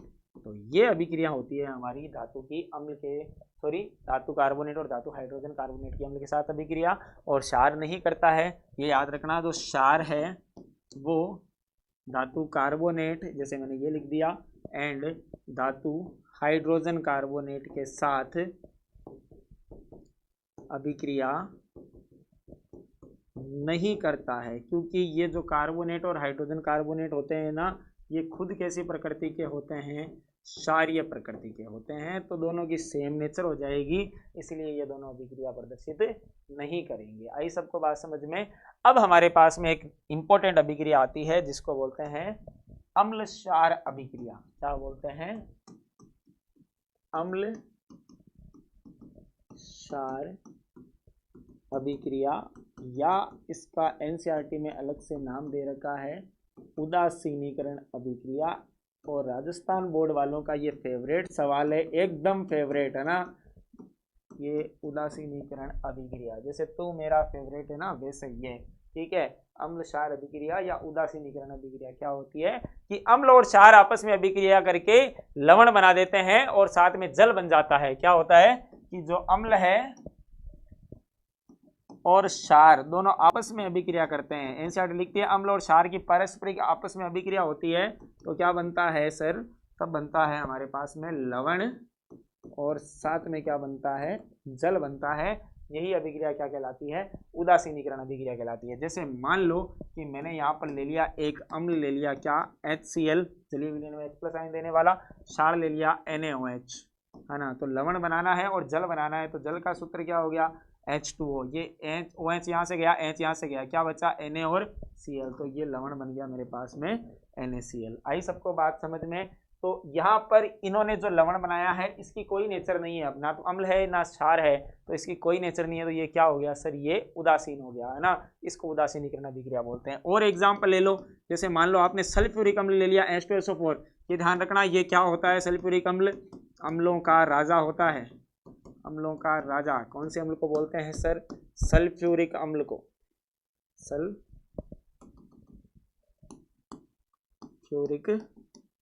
अम्ल, ये अम्लों का राजा होता है ना। और ये हाइड्रोक्लोरिक अम्ल है। सल्फ्यूरिक अम्ल को मान लो आपने किसी क्षार से साथ अभिक्रिया करवा दी, क्षार है हमारे पास में क्या, NaOH, क्या है, NaOH, ठीक है ना। इसके साथ आपने अभिक्रिया करवा दी तो क्या बन जाएगा, यहाँ पर जल तो बनना ही है, OH यहाँ से गया, H यहाँ से गया, तो क्या बचेगा, Na2SO4, क्योंकि SO4 के ऊपर क्या होता है सर, SO4 के ऊपर -2 होता है, और इस बैलेंस पूरी करनी है तो यहाँ पर कितने लगा दो, 2 लगा दो, ठीक है ना। तो ये हो गई हमारे पास में कौन सी अभिक्रिया, उदासीनीकरण अभिक्रिया। उदासीनीकरण अभिक्रिया बहुत ही ज़्यादा इंपॉर्टेंट है, इसको याद रखें आप, क्योंकि ये राजस्थान बोर्ड में 1 साल छोड़ के 1 साल पक्का पूछी जाती है कि अगर अम्ल ने क्षार के साथ अभिक्रिया की है तो वो क्या बनाएगा, या उदासीनीकरण अभिक्रिया को उदाहरण द्वारा समझाइए। तो आपको क्या लिखना है डायरेक्ट कि एक अम्ल और क्षार आपस में अभिक्रिया करके लवण और क्या बनाता है, जल बनाता है। यही अभिक्रिया क्या कहलाती है, उदासीनीकरण अभिक्रिया कहलाती है। ठीक है ना। अब आगे बढ़ते हैं। अब अपन देखते हैं धात्विक ऑक्साइड के साथ अम्ल की अभिक्रिया। अगली अभिक्रिया है एनसीईआरटी में अम्ल की धात्विक ऑक्साइड के साथ अभिक्रिया। और एनसीईआरटी एक लाइन और लिखती है कि जो धात्विक ऑक्साइड होते हैं ना, धात्विक ऑक्साइड, देखो जो धात्विक ऑक्साइड है ना हमारे पास में, इनकी कैसी प्रवृत्ति होती है, क्षारीय प्रवृत्ति। और ये किससे अभिक्रिया करेंगे, अम्ल से अभिक्रिया करेंगे। तो अभी अपन ने पढ़ा था उदासीनीकरण अभिक्रिया। देखो एक क्षार अगर अम्ल के साथ अभिक्रिया करेगा तो क्या बनाएगा, लवण और जल बनाएगा। धात्विक ऑक्साइड के मतलब धातु के साथ में ऑक्सीजन जोड़ दो, धात्विक ऑक्साइड, अधातु के साथ में ऑक्सीजन जोड़ दो, अधात्विक ऑक्साइड। तो धात्विक ऑक्साइड की प्रकृति क्षारीय होगी, इसलिए वो किससे अभिक्रिया कर रहा है, अम्ल से, और क्या बनाएगा, लवण और जल। तो यदि आपने किसी अम्ल की अभिक्रिया किसके साथ करवाई सर, हमने अभिक्रिया करवाई धात्विक ऑक्साइड के साथ। इसके साथ धात्विक ऑक्साइड, ऑक्साइड का मतलब आपको किसी भी धातु के साथ में ऑक्सीजन जोड़ना है। तो और ये धात्विक ऑक्साइड की प्रकृति कैसी होती है सर, क्षारीय होती है। तो कहने का मतलब इनडायरेक्टली एक अम्ल और क्षार अभिक्रिया कर रहा है, और अम्ल और क्षार अभिक्रिया करता है, उदासीनीकरण अभिक्रिया होती है, क्या बनता है, लवण और जल। और ये ध्यान रखना, इस उदासीनीकरण अभिक्रिया के अंदर उष्मा भी रिलीज होती है, उष्मा निकलती है बाहर जब एक अम्ल और क्षार अभिक्रिया करते हैं। इसलिए ये एक कैसी अभिक्रिया का उदाहरण मान सकते हो आप, उष्मा शेपी का भी उदाहरण इसको बोल सकते हो आप, है ना, उष्मा रिलीज होती है इससे। ठीक है। अब देखो आगे कि अगर आपने एक अम्ल की अभिक्रिया, जैसे मान लो कि अम्ल अपना फेवरेट है वो क्या, HCl ले लिया, और धात्विक ऑक्साइड मतलब किसी भी धातु के साथ में आपने क्या जोड़ देना है, ऑक्सीजन। ऑक्सीजन के ऊपर चार्ज होता है -2, सोडियम के ऊपर होता है +1, तो सोडियम आपने 2 लेने हैं, तो NaO2 हो गया। ठीक है। बनेगा क्या, लवण और जल। तो लवण बनाने के लिए पहले जल बना दो, ये हाइड्रोजन है और वो ऑक्सीजन है, तो यहाँ से क्या निकल गया, H2O। भाई साहब हाइड्रोजन कम पड़ गया, तो यहाँ पे कितने लगा दो, 2 लगा दो। अब बचे क्या, 2 क्लोरीन 2 सोडियम, तो क्या बन जाएगा, NaCl। ये बन गया लवण, और ये क्या बन गया, जल बन गया। तो अम्ल धात्विक ऑक्साइड के साथ अभिक्रिया करके क्या बनाता है, लवण और जल बनाता है। अब क्षार है ना, क्षार धात्विक ऑक्साइड के साथ अभिक्रिया करेगा, क्या बता, नहीं भाई, धात्विक ऑक्साइड खुद कैसी प्रकृति का है, क्षारीय प्रवृत्ति का है। तो अम्ल जो क्षार है वो करेगा अधात्विक ऑक्साइड के साथ अभिक्रिया। तो क्षार की इसके साथ अभिक्रिया होगी अधात्विक ऑक्साइड के साथ अभिक्रिया। क्षार करेगा अधात्विक ऑक्साइड के साथ अभिक्रिया, है ना। अधात्विक ऑक्साइड कैसी प्रकृति का होता है, अम्लीय प्रवृत्ति का होता है। कैसी प्रवृत्ति का होगा, अम्लीय प्रवृत्ति का। देख दिखा देता हूं, ये क्षार है ना, ये किससे अभिक्रिया करेगा, अधात्विक ऑक्साइड के साथ। और अधात्विक ऑक्साइड की प्रकृति कैसी होती है, अम्लीय प्रकृति होती है। तो वही बात हो गई भाई, उल्टा पकड़ सीधा पकड़, कहानी इस हाथ से पकड़ इस हाथ से पकड़, पकड़ना कहानी है। कहने का मतलब है अम्ल और क्षार अभिक्रिया करेगा, क्षार और अम्ल अभिक्रिया करे तो क्या बनेगा, लवण और जल बनेगा। तो यहाँ पर ये क्या बन जाएगा, लवण प्लस जल। और अधात्विक ऑक्साइड के आपको 2 एग्जाम्पल है वो याद रख लेना। इनके जो एग्जाम्पल है ना अधात्विक ऑक्साइड के, उसके अंदर आप मेन तो याद रखें CO2, और क्या याद रखें, सल्फर डाइऑक्साइड SO2, है ना। सल्फर और कार्बन ये अधातु माने जाते हैं, इनके साथ में ऑक्सीजन जोड़ दी तो ये क्या बन जाएंगे, अधात्विक ऑक्साइड बन जाएंगे। ठीक है ना। तो जैसे मान लो कि मैंने अभिक्रिया लिखी, कोई भी अभिक्रिया ले सकते हो आप, NaOH के साथ अभी ये खुद को करना है आपको। अगर मान लो NaOH के साथ में आपने CO2 जोड़ दिया तो क्या बनेगा, है ना। और मान लो कि NH4Cl है, या सॉरी NH4OH है, इसके साथ में आपने जोड़ दिया तो क्या बनेगा, है ना।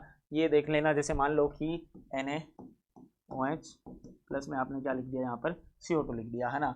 तो यहाँ पर क्या बनेगा, लवण, और प्लस में क्या बनेगी, H2।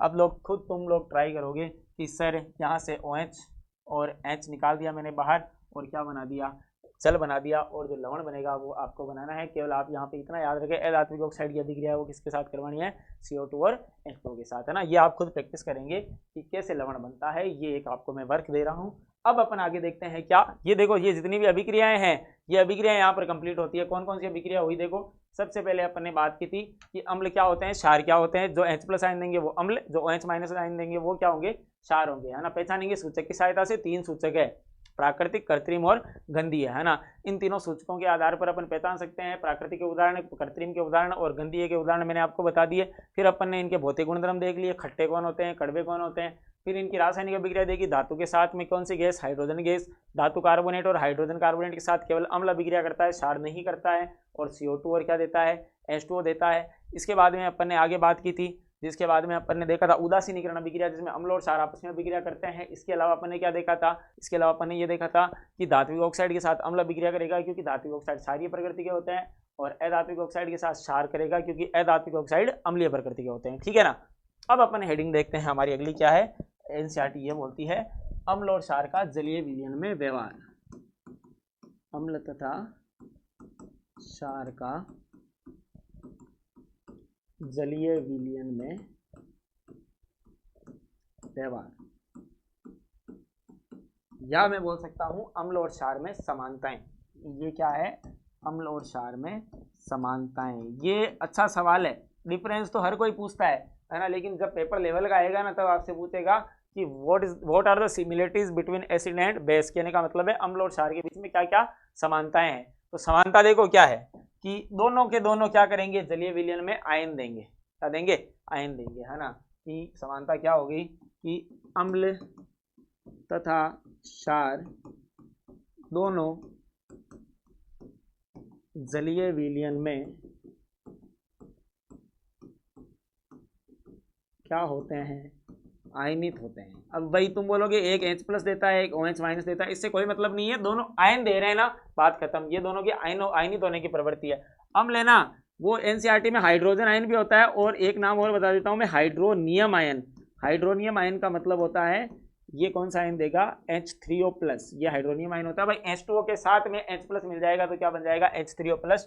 और क्षार है वो OH- मतलब हाइड्रोक्साइड आयन देगा। ठीक है। और अम्ल और क्षार का जलीय विलयन है वो कैसा होता है, विद्युत का सुचालक होता है। सबसे इंपॉर्टेंट है ना। इनकी जो अगली समानता है कि अम्ल तथा क्षार का जलीय विलयन, अम्ल तथा क्षार का जलीय विलयन कैसा होता है, विद्युत का सुचालक होता है। विद्युत का सुचालक होता है। कहने का मतलब है कि यदि आपके पास में एक बीकर है, इस बीकर के अंदर आपने यहाँ पर क्या डाल दिया, कोई अम्ल डाल दिया। क्या डाल दिया, अम्ल डाल दिया। और यहाँ पर लोहे की कीलें डाल दो, लोहे की कीलों से एक वायर लटका के यहाँ पर बल्ब लगा दो, और फिर इसके अंदर आप विद्युत धारा प्रवाहित करो। जैसे मान लो कि नीचे मैंने यहाँ पर बैटरी जोड़ दी, ये ऐसे बैटरी जोड़ दी मैंने 6 वोल्ट की, और अब यहाँ से आपने जैसे विद्युत धारा प्रवाहित की तो ये बल्ब है, बल्ब क्या करेगा, जलेगा, बल्ब जलने लगेगा। कहने का मतलब है कि आपने जो अम्ल डाला है, ये याद रखना, कोई भी चीज विद्युत की सुचालक कब होगी, जब वो आयन देगी। क्या देगी, आयन की, अर्थात जिसके अंदर आयन है वो अम्ल, या सॉरी, जिसके अंदर आयन है वो विद्युत का सुचालक है, और जिसके अंदर आयन नहीं है वो विद्युत का सुचालक नहीं होगा। तो अम्ल और क्षार को तुम लोगों ने अगर जल में डाला है तो वो आयन दे रहे हैं, तो वो क्या हो जाएंगे, विद्युत के सुचालक हो जाएंगे, है ना। इसका परफेक्ट डायग्राम है वो एनसीईआरटी में है, वो आपको मैं दिखा दूंगा कि लोहे की कीलें डालकर आपने उसके अंदर क्या डाला, कोई भी अम्लीय विलयन डाल दिया, अम्ल डाल दिया या क्षार डाल दिया, तो वहां पर क्या होगा, विद्युत का सुचालक होगा। अब एक एनसीईआरटी सवाल पूछती है जो लास्ट ईयर पूछा गया था कि ग्लूकोज या शर्करा, ग्लूकोज या शर्करा जिसका सूत्र होता है C6H12O6, और एल्कोहल या एथेनॉल जिसको अपन बोलते हैं C2H5OH, ये दोनों के दोनों हैं वो विद्युत के क्या होते हैं, कुचालक होते हैं। ये एनसीईआरटी में एक अलग से पैराग्राफ बना रखा है कि अम्ल और क्षार तो विद्युत के सुचालक होते हैं, लेकिन ग्लूकोज या शर्करा या एल्कोहल है वो विद्युत के क्या होते हैं, कुचालक होते हैं। इसका क्या कारण है, क्योंकि ये जो दोनों है ना, अम्ल और क्षार की तरह, ये जो ग्लूकोज और एल्कोहल है वो आयन नहीं देते हैं, इनके अंदर आयन देने की कैपेसिटी नहीं होती है। ग्लूकोज टूटेगा नहीं कभी भी जल में जाकर, ना एल्कोहल टूटेगा। इसलिए अगर आयन नहीं दिया है आपने तो वो क्या करेंगे, सॉरी, अगर आपने आयन नहीं दिया है तो या आयन नहीं बना है तो वो विद्युत का सुचालन नहीं करेंगे। इसके अलावा इनकी तीसरी समानता ये भी है कि जो अम्ल और क्षार है ये दोनों समानता होगी कि एक तो आयन देते हैं और क्या देते हैं, जलीय विलयन में विद्युत का सुचालन करते हैं। इसका एक डायग्राम भी दे रखा है, और इसके साथ में ये भी बता रखा है कि ग्लूकोज और एल्कोहल है वो विद्युत का सुचालन नहीं करते हैं। कारण क्या है, कारण यह है कि भाई उन दोनों में आयन देने की प्रवृत्ति नहीं होती है। इसके अलावा जो अम्ल तथा क्षार है अम्ल तथा क्षार जल से अभिक्रिया करके क्या करते हैं, ऊष्मा उत्पन्न करते हैं।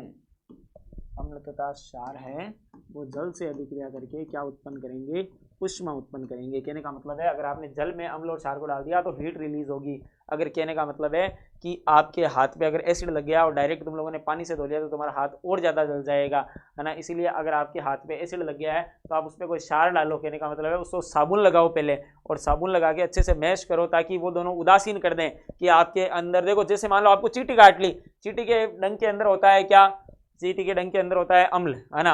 वो अम्ल है वो आपने अगर आपको अगर लग गया, है ना, तो आपको क्या होगा, दर्द होगा, जलन होगी। उसके ऊपर आपने साबुन लगा दी, साबुन का मतलब आपने क्षार लगा दिया, तो अम्ल और क्षार अभिक्रिया करेंगे, उदासीन लवण बन जाएगा। कहने का मतलब है वहां से प्रभाव खत्म हो जाएगा। तो आपके हाथ पे अगर अम्ल लग गया है तो आपने उसको पानी से डायरेक्ट धो लिया तो आपका हाथ जल जाना है, क्योंकि वहां पे ऊष्मा रिलीज होगी। और एनसीईआरटी एक और बोलती है कि अम्ल और क्षार को जल में मिलाते समय धीरे धीरे क्यों हिलाना, हिलाते हिलाते क्यों डालना चाहिए। जैसे मान लो कि मैंने आपको बोला कि ये बीकर है, इसमें जल है और इसके अंदर तुम्हें अम्ल मिलाना है, तो तुम ऐसे अम्ल मिलाओ या जल मिलाओ ऐसे, तो मिलाते टाइम ऐसे नहीं है कि ये पकड़ा एल भाई, है ना, ऐसे करते तो ब्लास्ट हो जाना है ना, और कांच का पात्र टूट जाएगा, आपका हाथ जल जाएगा, है ना। प्रयोगकर्ता के हाथ में हाथ जल सकता है, ये एनसीईआरटी बोलती है ना। तो हाथ जलने से बच जाए इसके लिए आपको क्या करना है, एक चम्मच लेना है, वो चम्मच से हिलाते जाना है धीरे धीरे, ताकि हीट है वो कम रिलीज हो, और धीरे धीरे उसके अंदर मिलाते जाना है ना, क्योंकि वहां पर ऊष्मा होती है, मिश्रण अस्फलित होकर या उफन कर बाहर आ सकता है, जिससे उपयोगकर्ता का हाथ भी क्या हो सकता है, जल सकता है। इसके अलावा जो कोई भी अम्ल और क्षार होते हैं ना, जैसे अम्ल होते हैं वो लवण के साथ अभिक्रिया करते हैं, किसी भी लवण के साथ अभिक्रिया करेंगे तो एक अन्य अम्ल की गैस उत्पन्न होगी। आपके एनसीईआरटी के अंदर एक रिएक्शन दे रखी है, वो रिएक्शन मैं आपको यहाँ पे लिखा देता हूँ कि जैसे मान लो कि आपके पास में NaCl है, क्या है, NaCl, ये एक प्रकार का लवण है। इसकी अभिक्रिया आपने करवाई किसी सल्फ्यूरिक अम्ल के साथ में, H2SO4 के साथ में, तो आपको मिलेगी HCl गैस। क्या मिलेगी, HCl गैस मिलेगी, और साथ में क्या मिलेगा, लवण मिलेगा Na2SO4। अगर इस HCl गैस के पास में, अब ये अम्ल है लेकिन इसकी रूप कैसी है, गैसीय है। अगर इस गैसीय पत्र के साथ में आप या इस गैसीय पदार्थ के साथ में आप क्या ले जाओगे, लिटमस ले जाओगे, तो कोई प्रभाव नहीं दिखाई देगा, कोई प्रभाव नहीं पड़ेगा। भाई ये अम्ल है तो नीला लिटमस लाल होना चाहिए, लेकिन नहीं पड़ेगा क्योंकि ये गैस है। कहने का मतलब है कि जल की अनुपस्थिति में अम्ल का व्यवहार अम्लीय नहीं होता है, ये ध्यान रखना। यहां से क्या क्या बातें क्लियर होती है, देखो एक बात तो ये क्लियर होती है कि जल की अनुपस्थिति में अम्ल का व्यवहार अम्लीय नहीं होता है। कहने का मतलब है यदि आपके पास में HCl है और उसको आपने पानी नहीं डाला, पानी में नहीं डाला, तब तक वो H+ आयन नहीं देगा। अम्ल का व्यवहार क्या है कि वो H+ आयन देता है। H+ आयन कब देगा, जब उसको आप पानी में डालोगे, ठीक है। या फिर शुष्क लिटमस का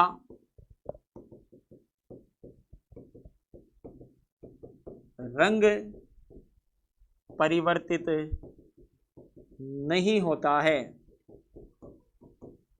शुष्क लिटमस का रंग परिवर्तित नहीं होता है। कि अगर आपने लिटमस पेपर है वो सूखे सूखे जैसे HCl गैस के पास में लेके गए ना तुम, तो यहाँ पे कोई प्रभाव नहीं पड़ेगा। लेकिन जैसे आपने इसको गीला कर दिया तो अब आपको वाटर मिल गया, वाटर मिलते ही अपने आयन बना देगा और इसका रंग क्या हो जाएगा, परिवर्तित हो जाएगा, ठीक है ना। इसका भी एक डायग्राम दे रखा है आपके एनसीईआरटी में, दो परख नलियां बना रखी है। एक परख नली के अंदर आपने क्या डाला, NaCl और H2SO4 डाला, तो आपको क्या मिलेगी, HCl गैस मिलेगी। उस HCl गैस के पास में अगर तुमने लिटमस ले जाके देखा है ना, तो सूखे लिटमस से कोई प्रभाव नहीं पड़ना है, आर्द्र लिटमस या गीला लिटमस ले जाओगे तब आपको कलर में चेंज दिखाई देगा। आई सबको बात समझ में, है ना। अब आगे हमारा जो टॉपिक रहेगा इसका आप स्क्रीनशॉट ले लें, है ना। अभी तक अपन ने बात की अम्ल और क्षार की, रासायनिक अभिक्रियाओं की, भौतिक गुणधर्मों की, उनकी पहचान की। अब हमारा जो टॉपिक रहेगा वो रहेगा पीएच स्केल, है ना।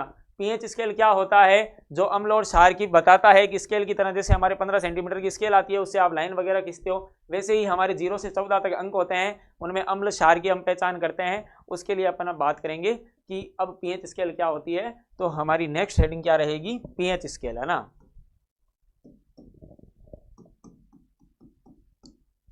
अभी तक आपने जो पढ़ा है ना उसको ध्यान में रखें आप। ये ऐसे मान लो इस चैप्टर का नेक्स्ट पार्ट है, तो आप सभी अपनी नोट्स साथ के साथ नोट्स बनाते जाएं और हेडिंग डालें पीएच स्केल।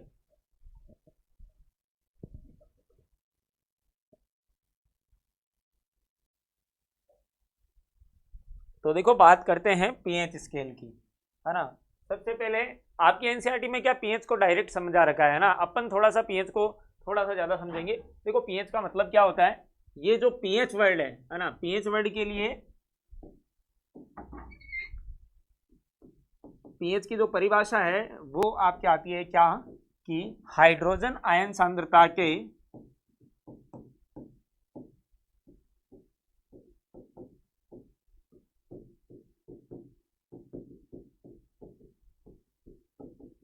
ऋणात्मक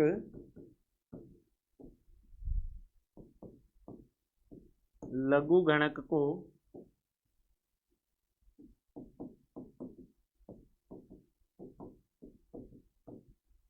क्या कहते हैं, पीएच कहते हैं। कहने का मतलब है कि ये लोगेरिथम पर आधारित एक परिभाषा है जो आपको 11th क्लास में इसको अप्लाई करना होता है। इससे रिलेटेड न्यूमेरिकल आते हैं हमारे, है ना, आयनिक इक्विलिब्रियम के अंदर, वहां पे होता है। इसकी अभी आपको केवल परिभाषा याद रखनी है। अब देखो जो पीएच स्केल है, पीएच स्केल क्या है, हमारी 10th क्लास की एनसीईआरटी क्या बोलती है पीएच स्केल के बारे में, कि पीएच स्केल वो है कि एक कोई भी विलियन दे दिया आपको, कि जैसे मान लो कि मैंने यहाँ पे एक लिखा विलियन, ये ए है, ये बी है, ये सी है, बताओ कि इनमें से कौन अम्ल है कौन क्षार है ना। तो एक आंकड़ा बना दिया, ठीक है, कि एक स्केल होगी जो 0 से 14 के बीच में होगी, और उसमें अगर 0 से 7 के बीच में मान आया, है ना, स्केल के अंदर क्या है कि अगर 0 से 7 के बीच में मान आता है ना, इसको एक बार मैं रफ कर देता हूं। मान लो कि 0 से 7 के बीच में स्केल में मान आया तो वो क्या होगा, वो एसिडिक होगा, मतलब अम्लीय होगा। 7 पर आया तो वो क्या होगा, उदासीन होगा। और 7 से 14 के बीच में आया तो वो क्या होगा, वो क्षार होगा, है ना, ये या क्षारीय होगा।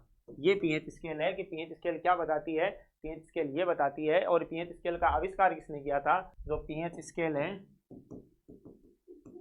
पीएच स्केल का आविष्कार हमारे एक वैज्ञानिक थे जिनका नाम है सोरेनसन। सोरेनसन ने पीएच स्केल का आविष्कार किया था, और इन्होंने ये बताया था कि ये जो स्केल है ये बताती है कि हाइड्रोजन आयन सांद्रता की ऋणात्मक लघुगणक के पर आधारित पीएच मान होता है। और स्केल बताती है कि स्केल के आंकड़े ये बताते हैं कि कौन अम्ल है कौन क्षार है और कौन लवण है। देखो एक बार मैं आपको एनसीईआरटी लास्ट में दिखाऊंगा चैप्टर के, अभी मैं अपने स्तर पर इसको बना के दिखा देता हूँ, एक सेकंड रुकना। देखो इधर, जैसे मान लो कि ये एक स्केल है ना, और स्केल की वैल्यू होती है पीएच स्केल की 0 से 14 तक, ठीक है। और यहाँ पर जो बीच में मान होता है वो कितना होता है, 7 होता है, ठीक है।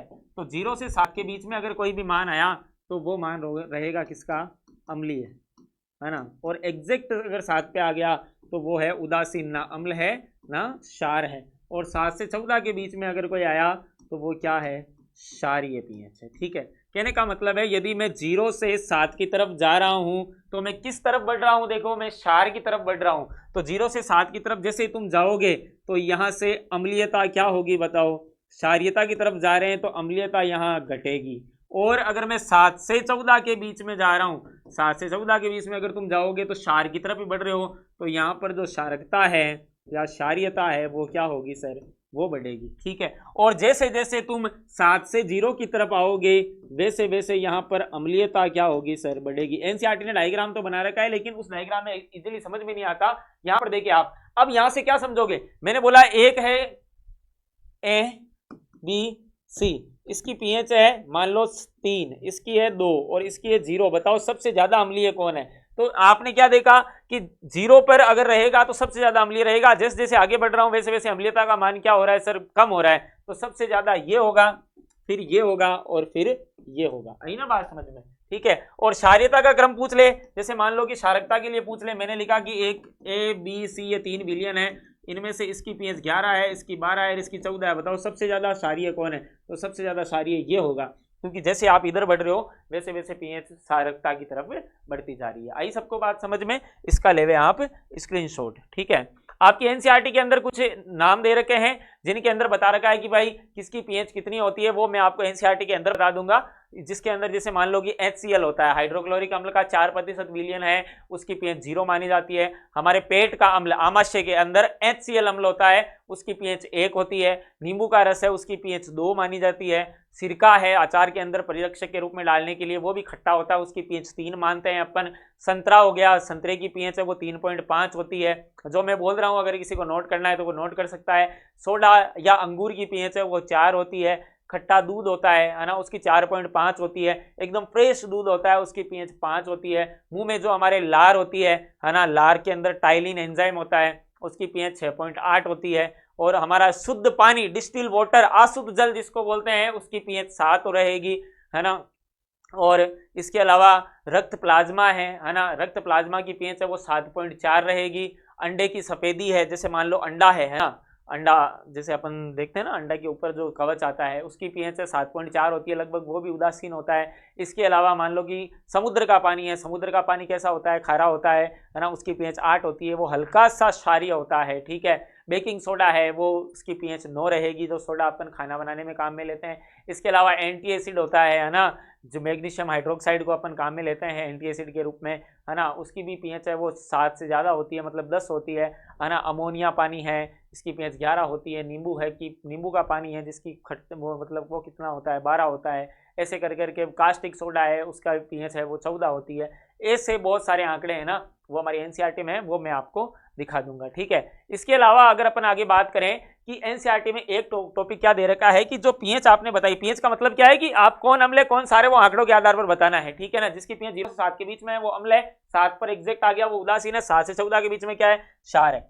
अब एनसीईआरटी के अंदर एक टॉपिक है पीएच का महत्व, या मैं लिख सकता हूं इसको क्या, पीएच का दैनिक जीवन में महत्व। दैनिक जीवन में महत्व कि पीएच का हमारे डेली लाइफ में क्या मतलब है इसका, है ना। तो एनसीईआरटी ये बोलती है कि पीएच के अंदर जो हमारा शरीर है ना, हमारे शरीर की जो पीएच होती है वो कितनी होती है सर, वो 7 से 7.8 के बीच में होती है ना। जैसे मान लो सबसे पहला जो इसका महत्व क्या है कि जो मानव शरीर है ना, मानव शरीर वो 7 से 7.8 पीएच पर सही ढंग से कार्य करता है।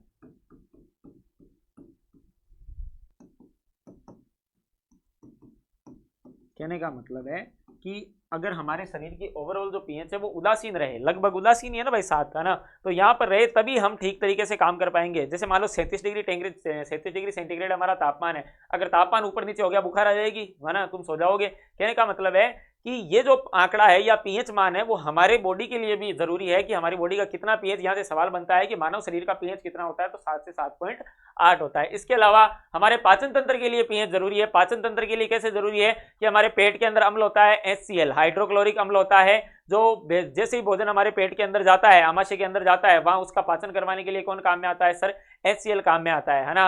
और ये पेट का पीएच है वो कितना रखता है HCl का, मैंने आपको बताया था अभी 0 होता है वैसे 4% का, लेकिन थोड़ा सा ज्यादा हो सकता है, हमारा 1 से 3 के बीच में होता है ना। तो यहाँ पर और किसके लिए इंपॉर्टेंट है बताओ पीएच, पाचन तंत्र के लिए। किसके लिए हो जाएगा सर, पाचन तंत्र के लिए हो जाएगा।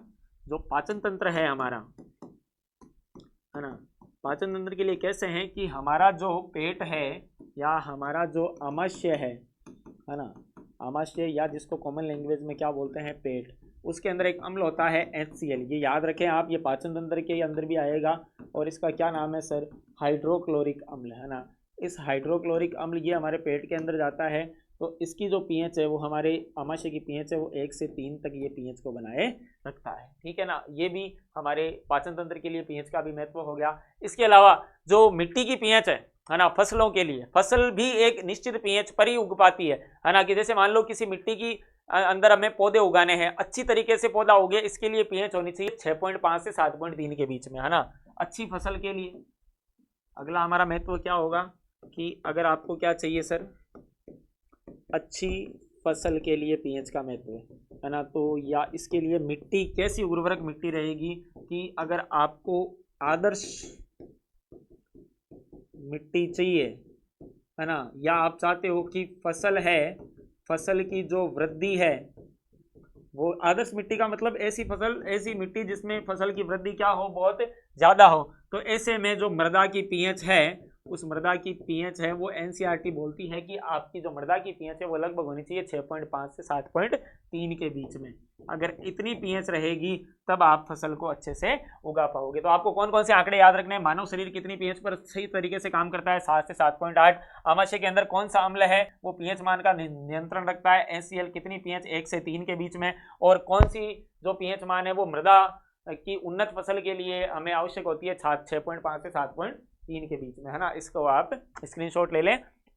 अब जो हमारे मुंह के अंदर है ना, हमारे मुंह का पीएच है वो अगर 5.5 से कम हो जाए, है ना, अगर देखो एक एनसीईआरटी के अंदर एक लाइन है, दंतशय। दंतशय का मतलब होता है दांतों का टूटना। किसका टूटना?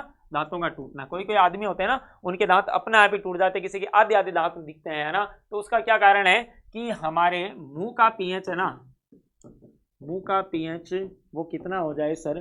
5.5 से कम हो जाए। अगर 5.5 से कम हो जाए ना तो क्या प्रारंभ हो जाएगा? दंतशय प्रारंभ हो जाएगा, दांत टूटने लग जाएंगे हमारे, ठीक है ना। और एक इसके लिए एनसीईआरटी एक नीचे और भी एक लाइन लिखती है कि हमारे शरीर का सबसे कठोरतम पदार्थ कौन सा है? शरीर का सबसे कठोरतम पदार्थ है वो हमारा दांतों का इनेमल है। इनेमल का मतलब दांतों के ऊपर जो कवच लगा रहता है ना, वो है। जो किसका बना होता है, ये आपको नाम याद रखना है। ये किसका बना होता है सर? कैल्शियम फॉस्फेट का बना होता है। ये सवाल बनता है बिल्कुल कि हमारे शरीर का सबसे कठोरतम पदार्थ कौन सा है? दांतों का इनेमल, ये डेंटिन, है ना। और ये जो किसका बना होता है? ये बना होता है कैल्शियम फॉस्फेट का। और आपके दांत कब टूटना शुरू करेंगे? जब मुंह का पीएच है वो 5.5 से कम हो जाए, ठीक है। इसके अलावा आपके पास में आता है एक और पीएच से रिलेटेड, और वो आता है सर क्या? अम्लीय वर्षा। क्या आता है? अम्लीय वर्षा। अम्लीय वर्षा क्या है कि जब वर्षा जल है ना, वर्षा जल का पीएच है वो कितने से कम हो जाए? 5.6 से कम हो जाए, तो इसे कौन सी वर्षा बोलते हैं?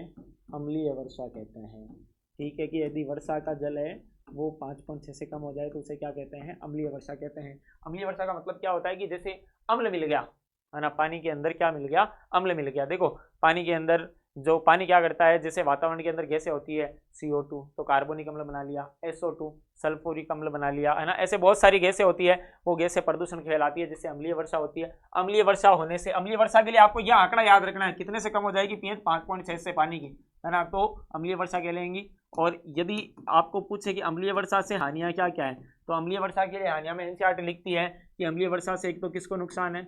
फसल को नुकसान है, भाई फसल उग नहीं पाएगी क्योंकि फसल की पीएच कम हो जाएगी, ठीक है। ताजमहल जैसी भव्य इमारतों की चमक गायब हो रही है। भाई अगर किसी बिल्डिंग है वो शाइन मार रही है एकदम निरंतर, उसके ऊपर एसिड फेंक रहे हो तुम, पानी फेंक रहे हो, है ना, अम्लीय वर्षा फेंक रहे हो, तो वो अम्लीय वर्षा उस बिल्डिंग के लिए क्या होगी सर? हानिकारक होगी। आई सबको बात समझ में? ये है हमारे पीएच के दैनिक जीवन में महत्व। इसके अलावा हमारे जो मधुमक्खी का डंक, मधुमक्खी का डंक या फिर चींटी का डंक, चींटी का डंक होता है, या फिर एक पौधा आता है जिसका क्या नाम है सर? नेटल का पौधा, है ना। ये सब अगर हमें काटते हैं, मधुमक्खी या नेटल का पौधा टच हो जाए या चींटी हमें अगर काट ले, है ना, तो काटने पर ये क्या करते हैं सर? काटते पर ये है हमारे शरीर पर क्या छोड़ते हैं? अम्ल छोड़ते हैं। क्या छोड़ते हैं? अम्ल छोड़ते हैं, ठीक है ना। तो पीएच चेंज कर दी इन्होंने, जिससे हमें क्या होगा? जलन का अनुभव होगा। तो हम इनके ऊपर क्या डालेंगे सर? बताओ। अगर कोई चीज़ अम्लीय लग गई, अब उसको उदासीन करना है तो इसके ऊपर क्षार डाल दो। क्षार डाल दूंगा मैं क्या? Baking soda. मैंने क्या डाल दिया यहाँ पर? बेकिंग सोडा अगर मैं डाल दूँ तो वो उसकी पीएच है वो क्या हो जाएगी? उदासीन हो जाएगी, जिससे हमें जलन का अनुभव नहीं होगा। आई सबको बात समझ में? तो ये हमारे पीएच का महत्व है। मुंह का, दांतों का क्षय कब प्रारंभ होगा सर? दांतों का क्षय तब प्रारंभ होगा जब मुंह का पीएच है वो 5.5 से कम हो जाए। सर अम्लीय वर्षा जब 5.6 से कम हो जाए। अब मैं आपको थोड़ा सा एनसीईआरटी दिखा देता हूँ। यहाँ तक जो अपन ने पढ़ा, इसके बाद में हम पढ़ेंगे लवण के बारे में, ठीक है ना। तो पहले अपन एक बार एनसीईआरटी देख लेते हैं। देखो इधर जो जो मैंने आपको पढ़ाया अभी तक, ये आपको चैप्टर दिख रहा है अम्ल, क्षार एवं लवण, ये इसका इंट्रो है, ठीक है। लिटमस ये बैंगनी रंग का व्यंजक होता है जो थैलोफाइटा समूह के लिचेन लिखा है यहाँ पर, एग्जैक्ट नाम है ना वो लाइकेन होता है। क्या होता है?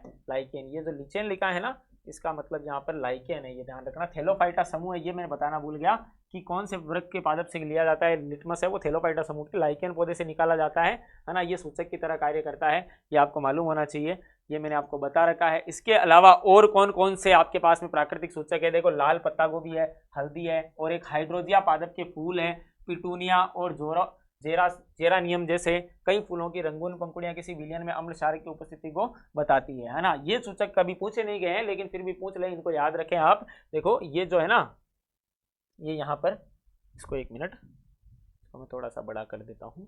ये देखो यहाँ पर ये जो लिखा है ना, लाल पत्ता गोभी, हल्दी, हाइड्रोजिया पादप के फूल और पिटूनिया और जोरानियम, ये भी प्राकृतिक सूचक है। हल्दी के बारे में और लिटमस के बारे में ज़्यादातर पूछा जाता है, जो मैंने आपको नोट्स के अंदर बता दिया है।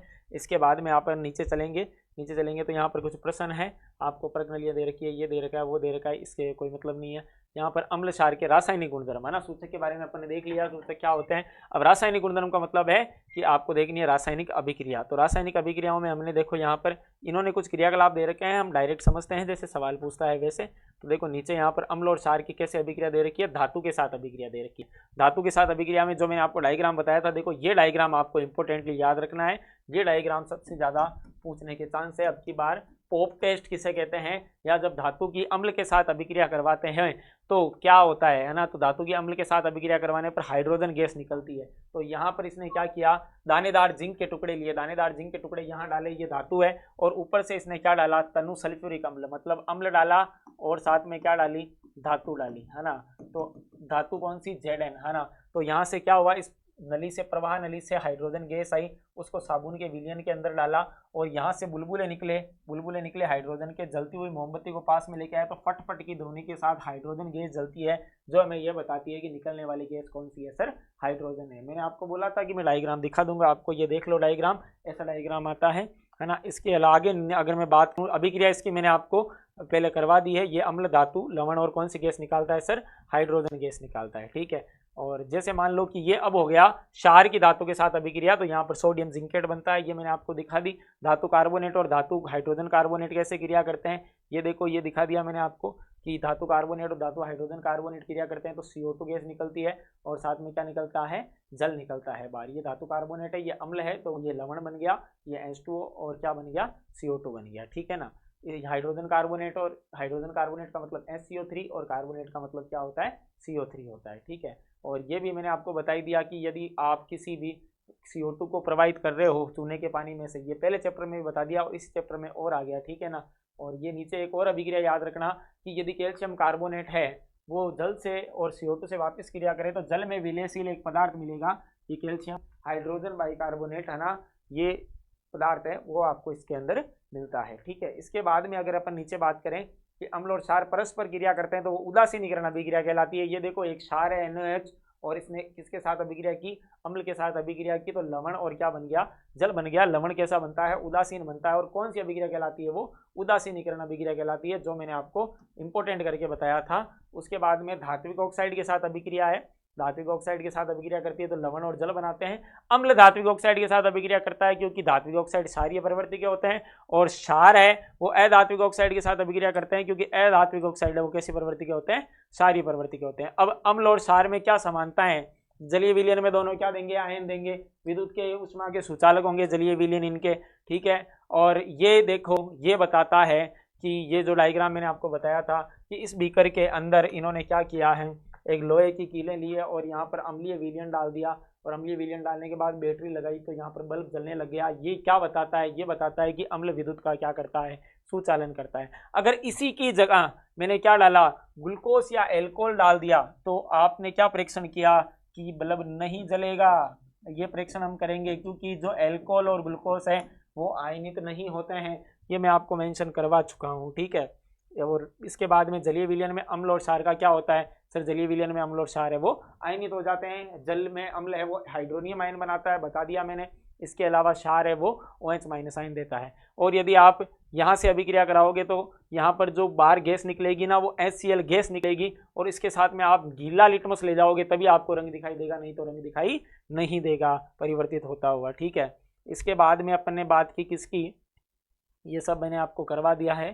ठीक है, अब यहाँ पर देखो सभी क्षारक जल में घुलनशील नहीं होते। जल में घुलनशील क्षारक क्या कहलाते हैं, क्षार कहलाते हैं, ये भी मैं आपको बता चुका हूँ। ठीक है, ये इनका जो स्पर्श है वो साबुन की तरह कड़वा होता है, प्रकृति में संक्षारक होती है। संक्षारक का मतलब ये इनकी क्वालिटी खराब हो सकती है ना, छूना या चखना नहीं चाहिए क्योंकि ये क्या होते हैं सर, हानिकारक होते हैं। ठीक है, इसके बाद में आगे बात करते हैं।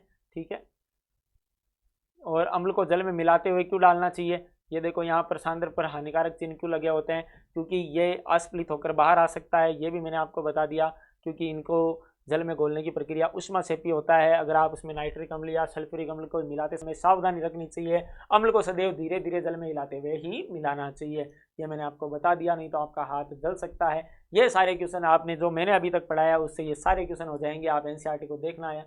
अब इनमें से विलयन कितने प्रबल होते हैं, तो जितना ज़्यादा H+ आयन देगा है ना वो उतना ज़्यादा प्रबल, जितना OH माइनस आयन देगा वो उतना ज़्यादा क्षार प्रबल क्षार है। इसका पता हम कौन सी स्केल से लगाते हैं सर, pH स्केल में। pH स्केल के अंदर ये भी ध्यान रखना, pH स्केल में P है वो पुष्पांश सूचक है। पुष्पांश एक जर्मन शब्द है जो बताता है शक्ति को, और H बताता है हाइड्रोजन आयन की सांद्रता को, ये भी याद रखना। जो pH स्केल है ना, pH के अंदर जो P है, P एक जर्मन शब्द है जिसका अर्थ होता है पुष्पांश, और हिंदी में इसका अर्थ होता है पोटेंशियल या शक्ति, कि इसके अंदर हाइड्रोजन आयन की कितनी शक्ति है ये कौन बताता है सर, pH स्केल बताती है। pH स्केल के दर्शन करा देता हूं मैं आपको, देखो ये रही pH स्केल, 0 से 14 तक है।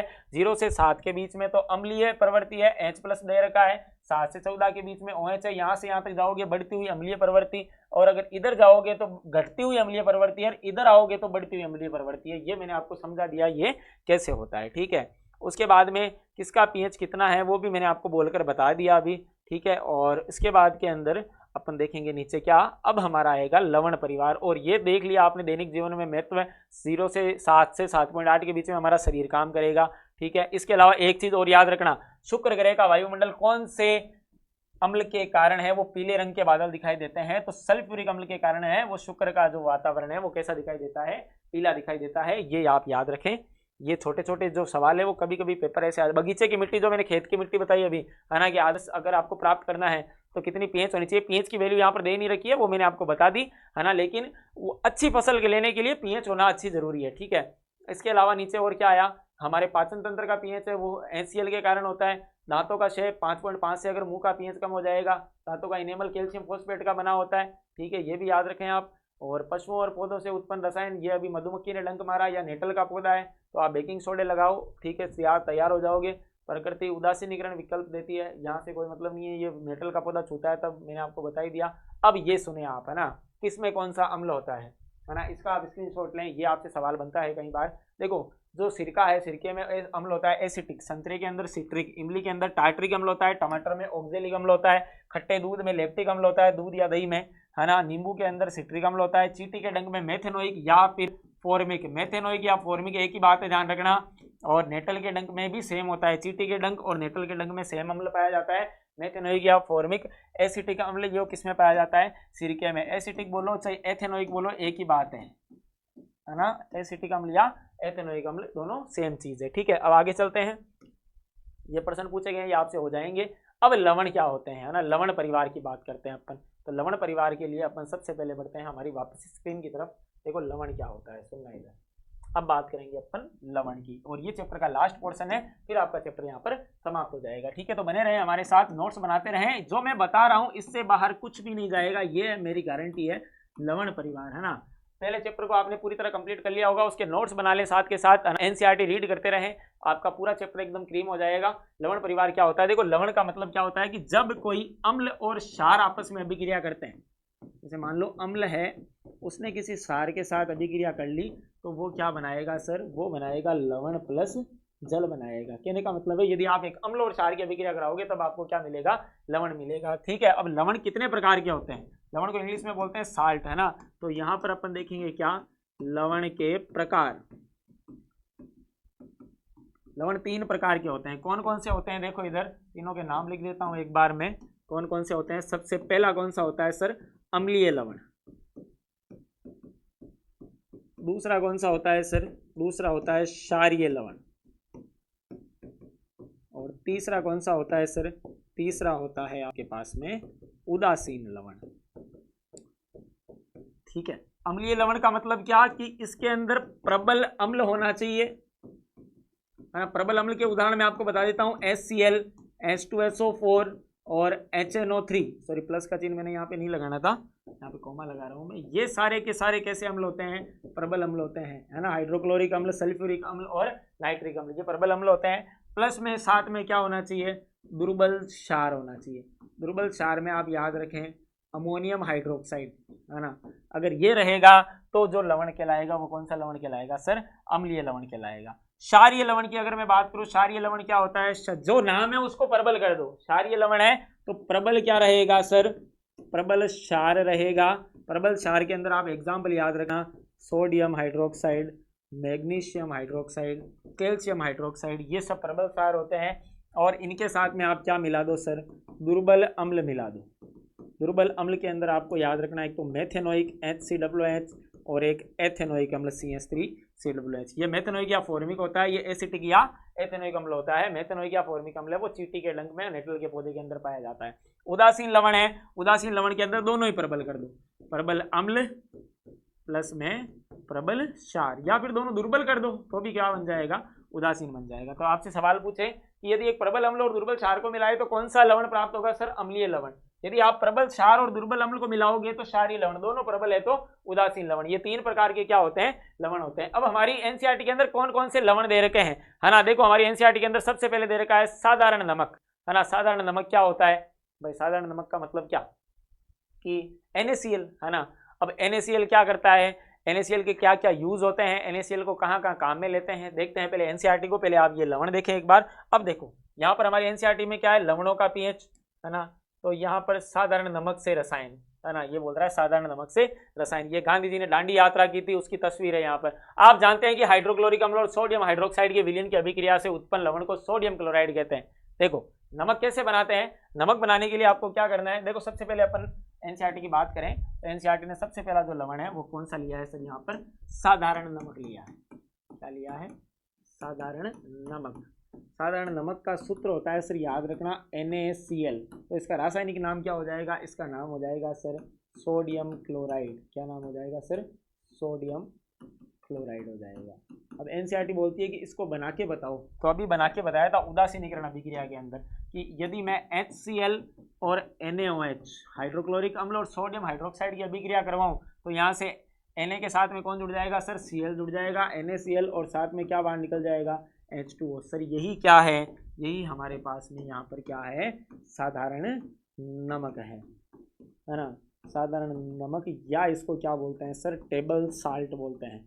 ये तो प्रयोगशाला में बना सकते हो आप इसको। और कैसे बना सकते हो सर? खारे पानी की झील में आप वाष्पोत्सर्जन कर सकते हो, है ना। नावा सांभर यहाँ पर तुम जाओगे, है ना, तो वहां पर खारे पानी की झीलें हैं, बड़ी बड़ी क्यारियां बनाकर और पानी को भाप बनाकर उड़ा दिया जाता है, जो शेष बचता है वो क्या है? नमक है। सर आप इसका यूज कहाँ करते हो? सर खाने में स्वाद उत्पन्न करने में। खाने का अभिन्न अंग है नमक, चाहे कुछ भी बना दे, है ना, लेकिन खाने में नमक नहीं डाला तो मामला सेट नहीं होगा तुम्हारा, ठीक है। इसके अलावा परिरक्षक के रूप में, अगर किसी की बॉडी डेड हो जाती है, अब उसको खराब होने से बचाना है तो भी क्या काम में आएगा सर? नमक काम में आएगा, है ना। ये इनका काम होता है, किसका?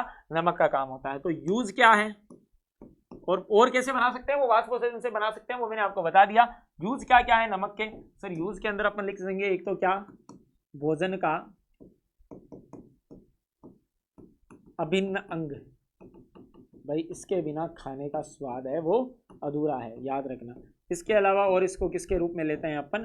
परिरक्षक के रूप में। परिरक्षक का मतलब क्या है कि अगर आपने किसी भी चीज को परिरक्षित करना है, कोई मान लो डेड बॉडी है, उसको गलने से बचाना है, तो आप उसमें क्या डालोगे? नमक डालोगे, ठीक है। इसके अलावा विभिन्न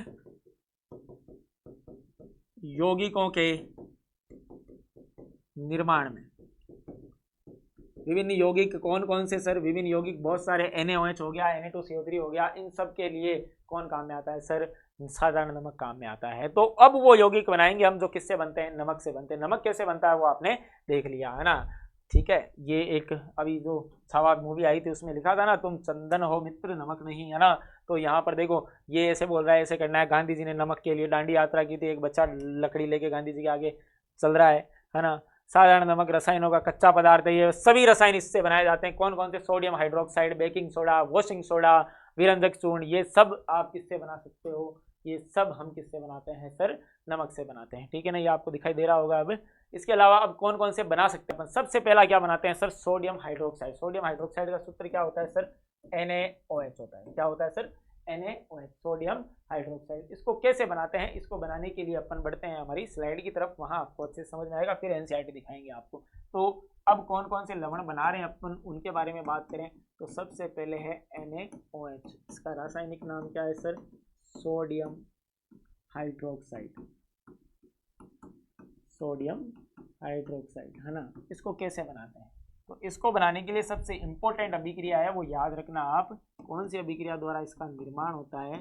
तो इसका निर्माण करने के लिए आपके पास में जो अभिक्रिया रहेगी काबरों, उस अभिक्रिया का नाम है क्लोर क्षार अभिक्रिया। कौन सी अभिक्रिया है? क्लोर क्षार अभिक्रिया। ये सबको याद रखना है कि NaOH का निर्माण है वो कैसे किया जाता है सर? क्लोर क्षार अभिक्रिया के द्वारा किया जाता है। इसमें NaCl के जलीय विलयन में आप विद्युत धारा प्रवाहित करोगे तो आपको क्या मिलेगा सर? सोडियम हाइड्रोक्साइड मिलेगा, ठीक है ना। ये अभिक्रिया उष्माक्षेपी होती है, ये भी ध्यान रखना। इसके अंदर आपका हाथ जल सकता है, तो आपको सावधानी रखनी है। आई सबको बात समझ में?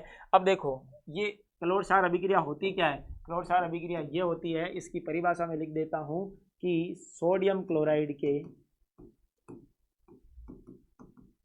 इंपॉर्टेंट है ये बहुत ज्यादा, सोडियम क्लोराइड के जलीय विलयन में विद्युत धारा प्रवाहित करने पर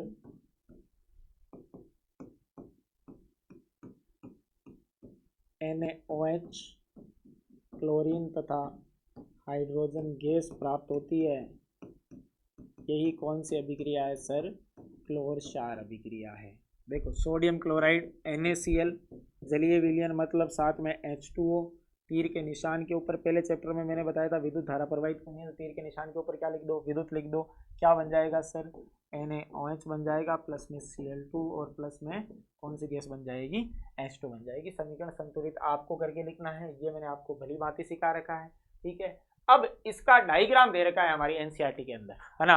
वो डायग्राम सबसे इंपॉर्टेंट है, वो मैं आपको बताता हूँ। ये क्लोर क्षार अभिक्रिया है, इसको आप याद रखें कि सोडियम क्लोराइड है, इसका जलीय विलयन मतलब H2O में विद्युत धारा प्रवाहित करोगे तो आपको ये चीजें मिलने वाली है। ये क्लोर क्षार अभिक्रिया है। अब दर्शन कर लो तुम एनसीईआरटी के। ये रही हमारी एनसीईआरटी, देखो ये डायग्राम, है ना। ये अभिक्रिया देख लो। यहाँ पे संतुलित मैंने नहीं किया, संतुलित आपको करना है। NaCl के जलीय विलयन के अंदर क्या किया इसने? यहाँ पर NaCl के जलीय विलयन के अंदर NaOH और क्या बन गया? यहाँ पर Cl2 बन गया, ठीक है ना। अब देखो ये डायग्राम ध्यान से देखना। इसको थोड़ा सा छोटा करना पड़ेगा भाई, और छोटा करना पड़ेगा। ये देखो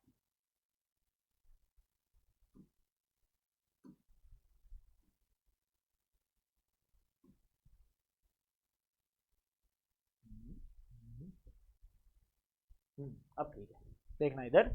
ये एक बीकर लिया इसने, पात्र लिया, इस पात्र के अंदर 2 इलेक्ट्रोड बनाए। ये मैंने आपको पहले चैप्टर में बता दिया। इलेक्ट्रोड, एक एनोड है एक कैथोड है। एनोड के ऊपर होता है प्लस, कैथोड के ऊपर क्या होता है? माइनस होता है, ठीक है ना। अब इसने क्या किया? इधर से नमक का घोल डाला। नमक का घोल मतलब क्या डाला? NaCl डाला। और अंदर क्या पड़ा है? घोल का अंदर मतलब H2O भी पड़ा है और साथ में क्या चला गया अंदर? NaCl भी चला गया। ये जैसे दोनों अंदर गए, विद्युत धारा जैसे आपने प्रवाहित की, प्रवाहित करते ही NaCl किसमें टूट गया? Na प्लस और Cl माइनस, Na प्लस और Cl माइनस के अंदर टूट गया। और H2O टूट गया H प्लस और OH माइनस में, ठीक है। तो जो Na प्लस और OH माइनस है वो तो बाहर निकल गए NaOH के साथ, इसके साथ निकल गए NaOH के साथ। और यहाँ पर एनोड के ऊपर प्लस है तो इसके साथ में आ जाएगी Cl minus, Cl minus, Cl minus. यहाँ पर कैथोड के ऊपर माइनस है तो माइनस के साथ में प्लस आ जाएगी H plus, H plus, H plus, ठीक है। तो कैथोड से तो ये H प्लस मिलकर क्या बना लेगी? H2। और ये Cl माइनस मिलकर क्या बना लेगी? Cl2। तो यहाँ से बाहर Cl2 निकल जाएगी और यहाँ से बाहर क्या निकल जाएगी सर? H2 निकल जाएगी। तो एनोड पर Cl2 और कैथोड पर क्या प्राप्त होती है, H2। ये भी सवाल बनता है, ठीक है। हाइड्रोजन गैस कैथोड पर मिलेगी और एनोड पर क्लोरीन गैस मिलेगी। क्लोरीन के यूज कहाँ कहाँ करने हैं, जल की स्वच्छता, स्विमिंग पूल, पीवीसी, पॉलीवाइलिन क्लोराइड जिसके पाइप बनाते हो आप, टंकी वगैरह, रोगाणुनाशक, CFC का मतलब होता है क्लोरोफ्लोरोकार्बन, FSC और रेफ्रिजरेटर से ये निकलती है, ठीक है। यहाँ पर इनके अंदर इनका यूज होता है। हाइड्रोजन का यूज होता है ईंधन, मार्गरीन और खाद के लिए, अमोनिया बनाने के अंदर। नमक का घोल है, इसका यूज धातुओं से ग्रीस हटाने के लिए, साबुन तथा अपमार्जक कागज बनाने के लिए, कृत्रिम फाइबर बनाने के लिए किसका यूज करते हैं सर, हम यूज करते हैं NaOH का। आई सबको बात समझ में। ये यहाँ पर क्लोर क्षार अभिक्रिया का डायग्राम है, इसको सबको याद रखना है, ठीक है। अब बात करते हैं हमारे अगले लवण की, इसका आप स्क्रीनशॉट ले लें, डायग्राम बहुत ही हेल्पफुल है। ये मैंने आपको अभिक्रिया बता दी। अभिक्रिया के अंदर बताओ, यहाँ पर एनोड पे प्लस था तो यहाँ पर ये मिलेगी एनोड पर, और ये किस पर मिलेगी सर, कैथोड पर मिलेगी, ठीक है ना। आई सबको बात समझ में। अब देखो आगे, है ना। अब इसके अलावा हमारे पास में और कौन कौन से लवण हो सकते हैं, इसके अलावा हमारे पास में होता है अगला विरंजक चूर्ण। कौन सा आता है, विरंजक चूर्ण। तो अगली हेडिंग हमारी कौन सी लवण की रहेगी सर, विरंजक चूर्ण की, है ना। विरंजक चूर्ण जिसका सूत्र होता है CaOCl2, ये याद रखना आप, क्या होता है CaOCl2, है ना। विरंजक चूर्ण इसको बोलते हैं ब्लीचिंग पाउडर, क्या बोलता है, ब्लीचिंग पाउडर, है ना, ब्लीचिंग पाउडर। इसका साधारण नाम लिख देता हूँ मैं यहाँ पर, क्या बोलते हैं इसको, ब्लीचिंग पाउडर बोला जाता है भाई इसको, है ना।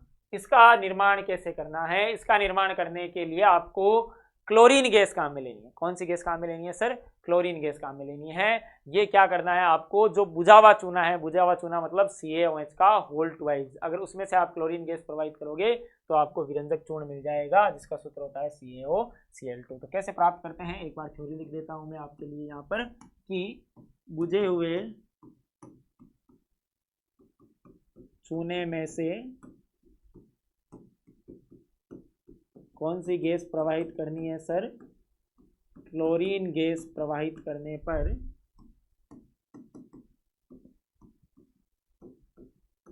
क्लोरीन गैस प्रवाहित करने पर क्या प्राप्त होता है, विरंजक चूर्ण प्राप्त होता है, ठीक है। तो हमारे पास में बुझा हुआ चूना का है सर, बुझा हुआ चूना होता है कैल्शियम हाइड्रोक्साइड CaOH का होल ट्वाइस, ये बुझा हुआ चूना है।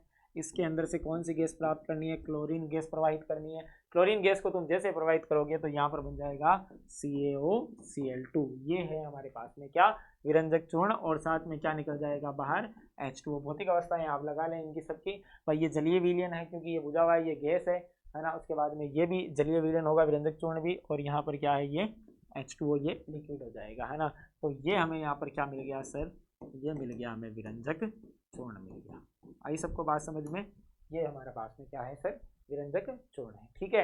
ये इसको निर्माण किया हमने, इसको बनाया है ना। इसका यूज क्या क्या है, विरंजक चूर्ण का यूज है वो कपड़े और कपास उद्योग में किया जाता है, जहां पर अपन करते हैं लीलन के ब्लीचिंग एजेंट के रूप में, है ना। वहां पर कपड़ों के विरंजन के लिए किया जाता है, कि किसी कपड़े से कलर उतारना है, लेलन के जो कपड़े आते हैं ना, सूती कपड़े, है ना, कॉटन के कपड़े, वहां से इनका रंग उतारने के लिए किया जाता है। और ये एक ऑक्सीकारक है, इसलिए इसका उपयोग ऑक्सीकारक के रूप में भी किया जाता है। इसके अलावा ये क्या किया जाता है सर, कीटाणुनाशक के रूप में भी किया जाता है, और पीने वाले पानी को कीटाणु रहित बनाने में भी किसका यूज किया जाता है सर, विरंजक चूर्ण का यूज किया जाता है। चलिए लिख देते हैं, है ना, विरंजक चूर्ण का उपयोग, है ना,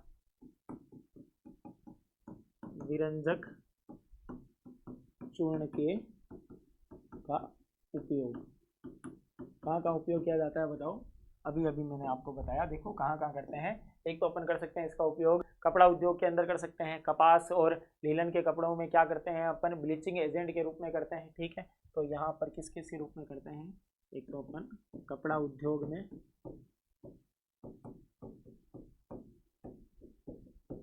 ब्लीचिंग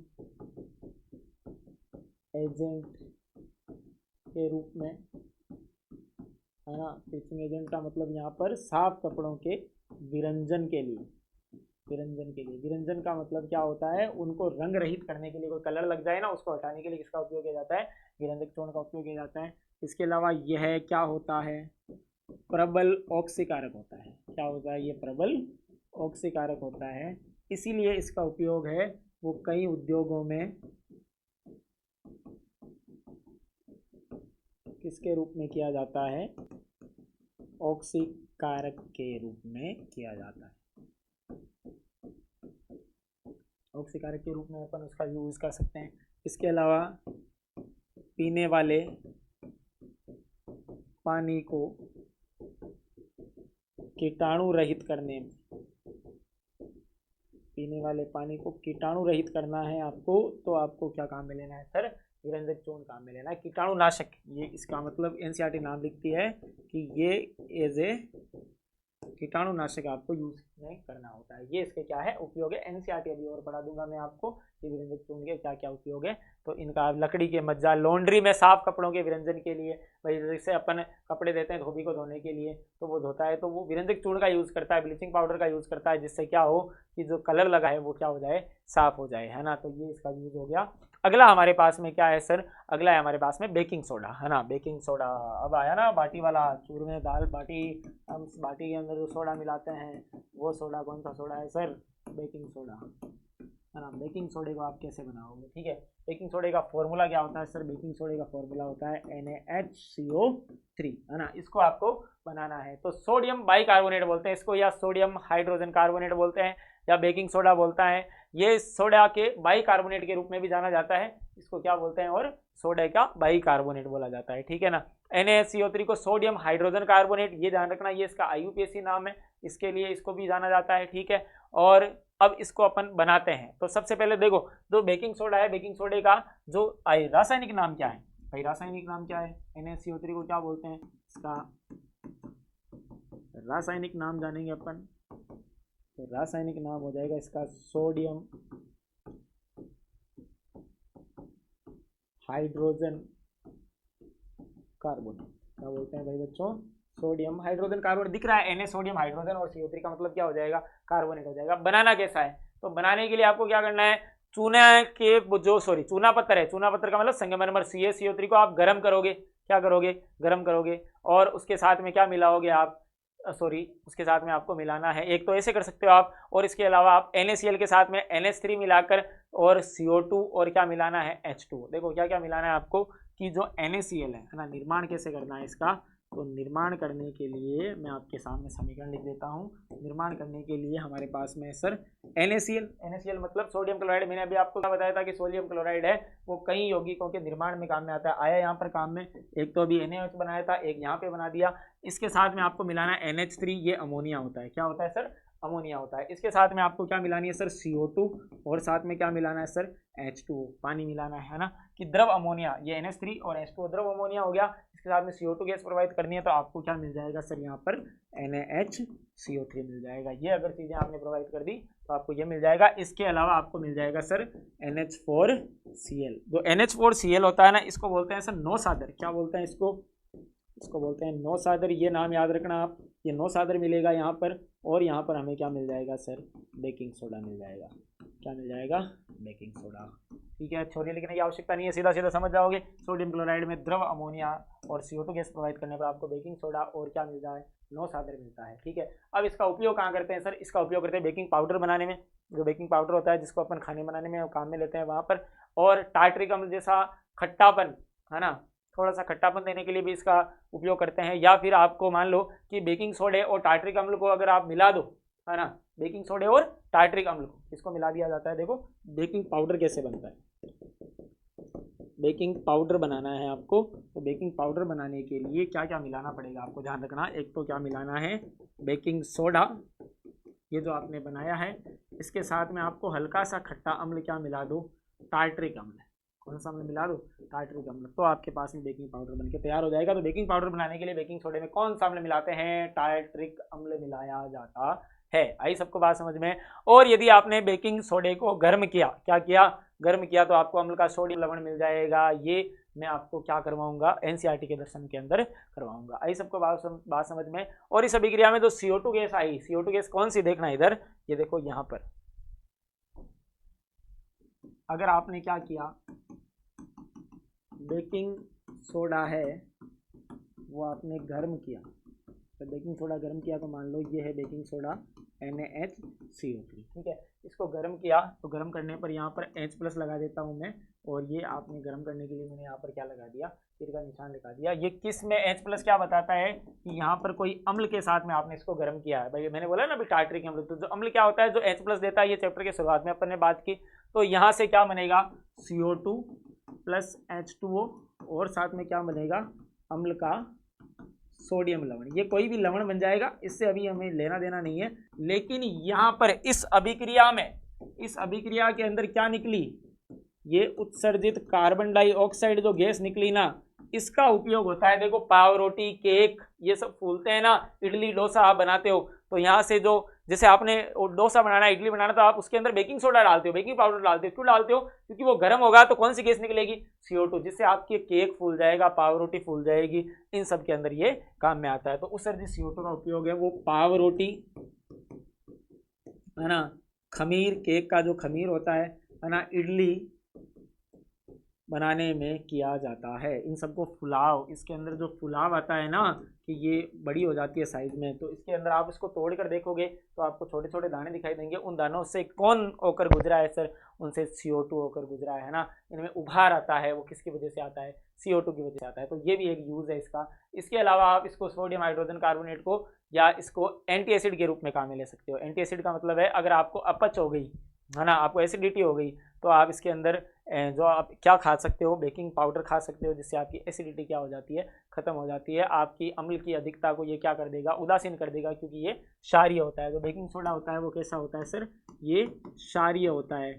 तो यदि आपको क्या हो जाए, एसिडिटी हो जाए, एसिडिटी का मतलब है कि पेट के अंदर अम्लीयता अधिक हो जाए, तो आप इसको खा जाओगे तो आपकी पेट के अंदर अम्लीयता कम हो जाएगी और आप कैसे हो जाओगे, लगभग उदासीन हो जाओगे, है ना। इसका अलावा इसका उपयोग है वो सोडा अम्ल अग्निशामक के रूप में किया जाता है। सोडा अम्ल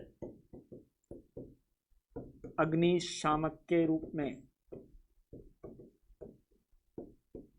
इसका उपयोग है वो किया जाता है। सोडा अम्ल अग्निशामक क्या होता है भाई? अग्निशामन वो है ना, बड़े बड़े टैंक आते हैं, है ना, वो लाल कलर के फायर ब्रिगेड वाले, उसके अंदर भी ये बेकिंग सोडा मिलाते हैं। अगर आप उसको प्रेशराइज करोगे, है ना, तो हीट रिलीज करेगा और यहाँ पर क्या बनाएगा, CO2, और CO2 आग बुझा देगी। आई सबको बात समझ में? ये इसके उपयोग होते हैं। भाई आपने इसको जैसे गर्म किया तो कौन सी गैस निकलेगी बाहर? CO2 गैस निकलेगी। CO2 गैस से आपकी आग है वो बुझ जानी है ना, और साथ में पानी भी आ रहा है, ठीक है, H2O और CO2 दोनों आ रहा है। तो यहाँ से इसकी ये यूज होता है बेकिंग सोडे का। तो बेकिंग सोडे को बनाने के लिए NaCl के साथ में क्या मिलाओ, अमोनिया, है ना, NaCl के जलीय विलयन में, और CO2 मिलाओ तो आपको 9-सादरी बेकिंग सोडा मिल जाएगा। बेकिंग पाउडर बनाना है तो बेकिंग सोडे के अंदर टार्टरिक अम्ल मिलाओ, और अब बेकिंग सोडे को अगर आप गर्म करोगे तो CO2 रिलीज होगी। इस CO2 का उपयोग यहाँ किया जाता है। इसके अलावा सोडा अम्ल अग्निशामक के रूप में भी किया जाता है। इसके अलावा ये एंटी एसिड के रूप में भी कार्य करता है। आई सबको बात समझ में यहाँ तक, है ना। अब चलते हैं हमारी NCERT की तरफ, है ना। देखो NCERT क्या बोलती है, NCERT दिखा देता हूँ मैं आपको। ये देखो, ये क्लोर क्षार अभिक्रिया तो हो ही गई थी। आगे चलो, विरंजक चूर्ण कैसे बनाते हैं ये मैंने आपको बता दिया, है ना। ये CaOCl2 लिखो, चाहे इसको ऐसे करके लिखो, ये सेम ही है दोनों, ठीक है। विरंजक चूर्ण के उपयोग ये रहा, बस सूती कपड़ों में लिनन के विरंजन के लिए, कागज की फैक्ट्री के अंदर इसका उपयोग किया जाता है, लकड़ी के मज्जा, लॉन्ड्री में साफ कपड़ों की विरंजन के लिए बता दिया, अपचायक के रूप में किया जाता है, और पीने वाले जल को जीवाणुओं से मुक्त करने के लिए भी किया जाता है। बेकिंग सोडा, ये बेकिंग सोडा आपने बना दिया, यहाँ पर 9-सादर अमोनियम क्लोराइड और NaCO3 मिलेगा। इसको आप गर्म करोगे तो CO2 गैस निकलेगी। बेकिंग सोडे का उपयोग ये रहा, सोडियम अम्ल लवण मिलेगा। इसका उपयोग आप क्या कर सकते हो, पाव रोटी, केक में खमीर उठाया जा सकता है, इससे ये मुलायम और स्पंजी होगी। Sodium hydrogen carbonate anti acid के रूप में भी कार्य करते हैं। इसका उपयोग सोडा अम्ल अग्निशमन के रूप में भी किया जाता है। आई सबको बात समझ में? अब है धोने का सोडा। धोने के सोडे का सूत्र क्या होता है सर? Na2CO3.10H2O। ये क्या है कि सोडियम कार्बोनेट में आप जल के 10 अणु जोड़ दोगे, है ना। देखो ये सोडियम कार्बोनेट धोने का सोडा है ना, इसका मैं पहले आपको यहाँ लिखा देता हूँ कि धोने के सोडे में क्या होगा। देखो एक बार पहले NCERT देख लो आप।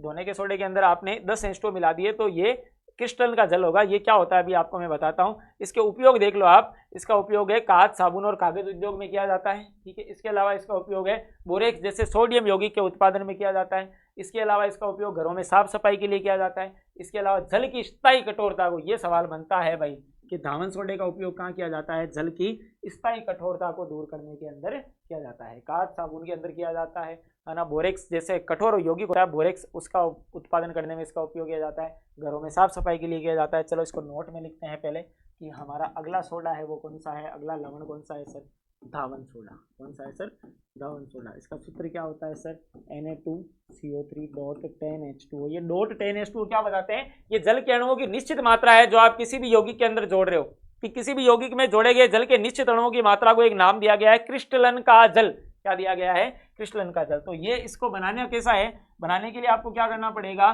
कि सोडियम कार्बोनेट Na2CO3 के अंदर 10 जल के अणु अगर आप जोड़ दो तो आपको क्या मिल जाएगा, Na2CO3.10H2O, है ना। और ये जो 10H2O है ये क्या है सर, ये क्रिस्टलन का जल है। ये एनसीईआरटी ने अलग से दे रखा है, मैं यही बता रहा हूँ, ये क्रिस्टलन का जल है। क्रिस्टलन का जल क्या होता है सर, क्रिस्टलन का जल होता है कि किसी यौगिक में जोड़े गए जल के निश्चित अणुओं की संख्या, निश्चित अणुओं की संख्या है वो क्या कहलाती है सर, क्रिस्टलन का जल कहलाती है। जैसे मान लो कि मैंने लिखा CaSO4, इसके साथ में 2H2O जोड़ दिया, है ना, तो ये क्या कहलाता है सर, ये जिप्सम कहलाता है। अगर CaSO4 और हाफ H2O कर दूं मैं यहाँ पर तो ये नाम चेंज हो जाएगा, इसको प्लास्टर ऑफ पेरिस क्या बोलेंगे, POP बोलेंगे। कहने का मतलब है जल की यहाँ पर इंपॉर्टेंट रोल है ना, जल का इंपॉर्टेंट रोल है यहाँ पर। इसके अलावा फिटकरी होती है K2SO4.Al2SO4 का होल ट्राइज .24H2O। कहने का मतलब जो जल के निश्चित अणु आपको दिख रहे हैं उसी जल को क्या बोलते हैं, क्रिस्टलन का जल बोलते हैं। इसके अलावा धावन सोडे का क्या देख लेते हैं सर, धावन सोडे का यूज देख लेते हैं। यूज कहाँ कहाँ किया जाता है, अभी मैंने आपको बताया था कहाँ कहाँ किया जाता है इसका, कागज तथा कांच उद्योग में यहाँ पर इसका यूज होता है। और कहाँ यूज होता है सर इसका, बोरेक्स के उत्पादन में, बोरेक्स के उत्पादन में इसका यूज कर सकते हो आप। बोरेक्स बनाने में, बोरेक्स एक कठोर पदार्थ होता है ना, जो जैकेट बनाते हैं ना बुलेट प्रूफ, वो इसी से बनाते हैं। इसके अलावा किस में किया जाता है, घरों की साफ सफाई में इसका यूज किया जाता है धावन सोडे का। इसके अलावा सबसे इम्पोर्टेंट ये याद रखना, जल की स्थायी कठोरता को हटाने में, जल की स्थायी कठोरता को हटाने में किसका यूज किया जाता है सर, आपके धावन सोडे का उपयोग किया जाता है। इस स्लाइड में मैंने आपका धावन सोडा कंप्लीट कर दिया है ना। आशा करते हैं आपको ये समझ में आया होगा। ठीक है, अब वापस एनसीईआरटी की तरफ बढ़ते हैं। एनसीईआरटी ने यहाँ पर ये लिख दिया क्रिस्टलन के लिए, ये लिख दिया, ठीक है। अब यहाँ पर दोनों ये उसके बारे में बता देगा क्रिस्टलन के जल के बारे में ना, ये मैंने आपको लिखा दिया अभी, जल के अणु निश्चित संख्या। लास्ट हमारे पास में एक यौगिक बचता है प्लास्टर ऑफ पेरिस, जिसको आप क्या बोलते हो सर, POP बोलते हो शॉर्ट में। क्या बोलते हो सर, POP। ये इसका सूत्र अभी बताया था मैंने, CaSO4 क्या होता है, हाफ H2O, आधा जल का H2O लिखोगे ना आप। तो देखो ये क्या होता है कि जिप्सम को कितने केल्विन तापमान पर गर्म करना है, 373। जिप्सम का सूत्र क्या होता है वो भी मैंने आपको बताया। इसको जैसे आप गर्म करोगे तो आपको क्या मिल जाएगा सर, आपको प्लास्टर ऑफ पेरिस मिल जाएगा, है ना। और इसका उपयोग है वो डॉक्टर टूटी हुई हड्डियों को जोड़ने के लिए, खिलौने बनाने के लिए, इन सब के लिए इसका उपयोग किया जाता है। आई सबको बात समझ में। इसी के साथ में आपका ये चैप्टर खत्म होता है। पहले मैं एक बार आपको ये वापस करवा देता हूँ कि POP क्या होता है। देखो इधर, है ना, अगला हमारा लास्ट टॉपिक क्या है sir, plaster of Paris. Plaster of Paris जिसको क्या बोलते हो आप शॉर्ट में, POP बोलते हो। इसका सूत्र क्या होगा सर, CaSO4.12H2। और आपको करना क्या है, जिप्सम लेना है। क्या लेना है सर, जिप्सम लेना है। ये जिप्सम हो गया क्या, CaSO4.2H2। ये कौन है, ये जिप्सम है। इसको आपको गर्म करना है, ये टेम्परेचर याद रखना 373 केल्विन पर गर्म करना है। तो क्या बन जाएगा, CaSO4.12H2O, आधा H2O, और बचा कितना, 1.5 H2O या 3/2 H2O बचा, वो बाहर निकल जाएगा। ये जो बचा यही क्या है सर, POP है। अगर आपको POP से वापस जिप्सम बनाना है तो 1.5 जल के अणुओं से क्रिया करवा दो तो उल्टी हो जाएगी अभिक्रिया। अब देख लो इसका यूज कहाँ कहाँ होता है ना, तो यूज देखना है। यूज देखो, डॉक्टर है टूटी हुई, यूज किसके देख रहे हैं आप, POP के, ये याद रखना है ना। डॉक्टर टूटी हुई हड्डियों को जोड़ने में इसका यूज करता है। प्लास्टर बनवाते हैं ना अपन प्लास्टर, तो वो प्लास्टर किसका बनता है सर, पीओपी का बनता है। पीओपी को घोल देते हैं, फिर वो हार्ड हो जाती है ना, जिप्सम कठोर बन जाता है। इसके अलावा खिलौने बनाने में, सजावटी वस्तुएं बनाने में, और सतह को चिकनी बनाने में, ये सारे किसके यूज होते हैं सर, पीओपी के यूज होते हैं। इसका लेके आप स्क्रीनशॉट। इसी के साथ में आपका ये चैप्टर यहाँ पर समाप्त होता है। कंप्लीट एनसीईआरटी को मैंने वन शॉट के अंदर कवर कर लिया है। आशा करते हैं कि आपको ये समझ में आया होगा। पूरे प्रॉपर आप ये नोट्स फॉलो करें, एक भी सवाल यहाँ से बाहर नहीं जाएगा। लास्ट में ये सिलेबस होने के बाद में कंप्लीट पीछे वाले एनसीईआरटी के क्वेश्चन आपको करवाए जाएंगे। और अगर आपको ये सारे नोट्स की पीडीएफ चाहिए तो आप जुड़े हमारे टेलीग्राम ग्रुप से, जिसका नाम है ऑनलाइन स्कूल 12, है ना। ज़्यादा से ज़्यादा इस क्लास को लाइक करें, चैनल को सब्सक्राइब करें। धन्यवाद।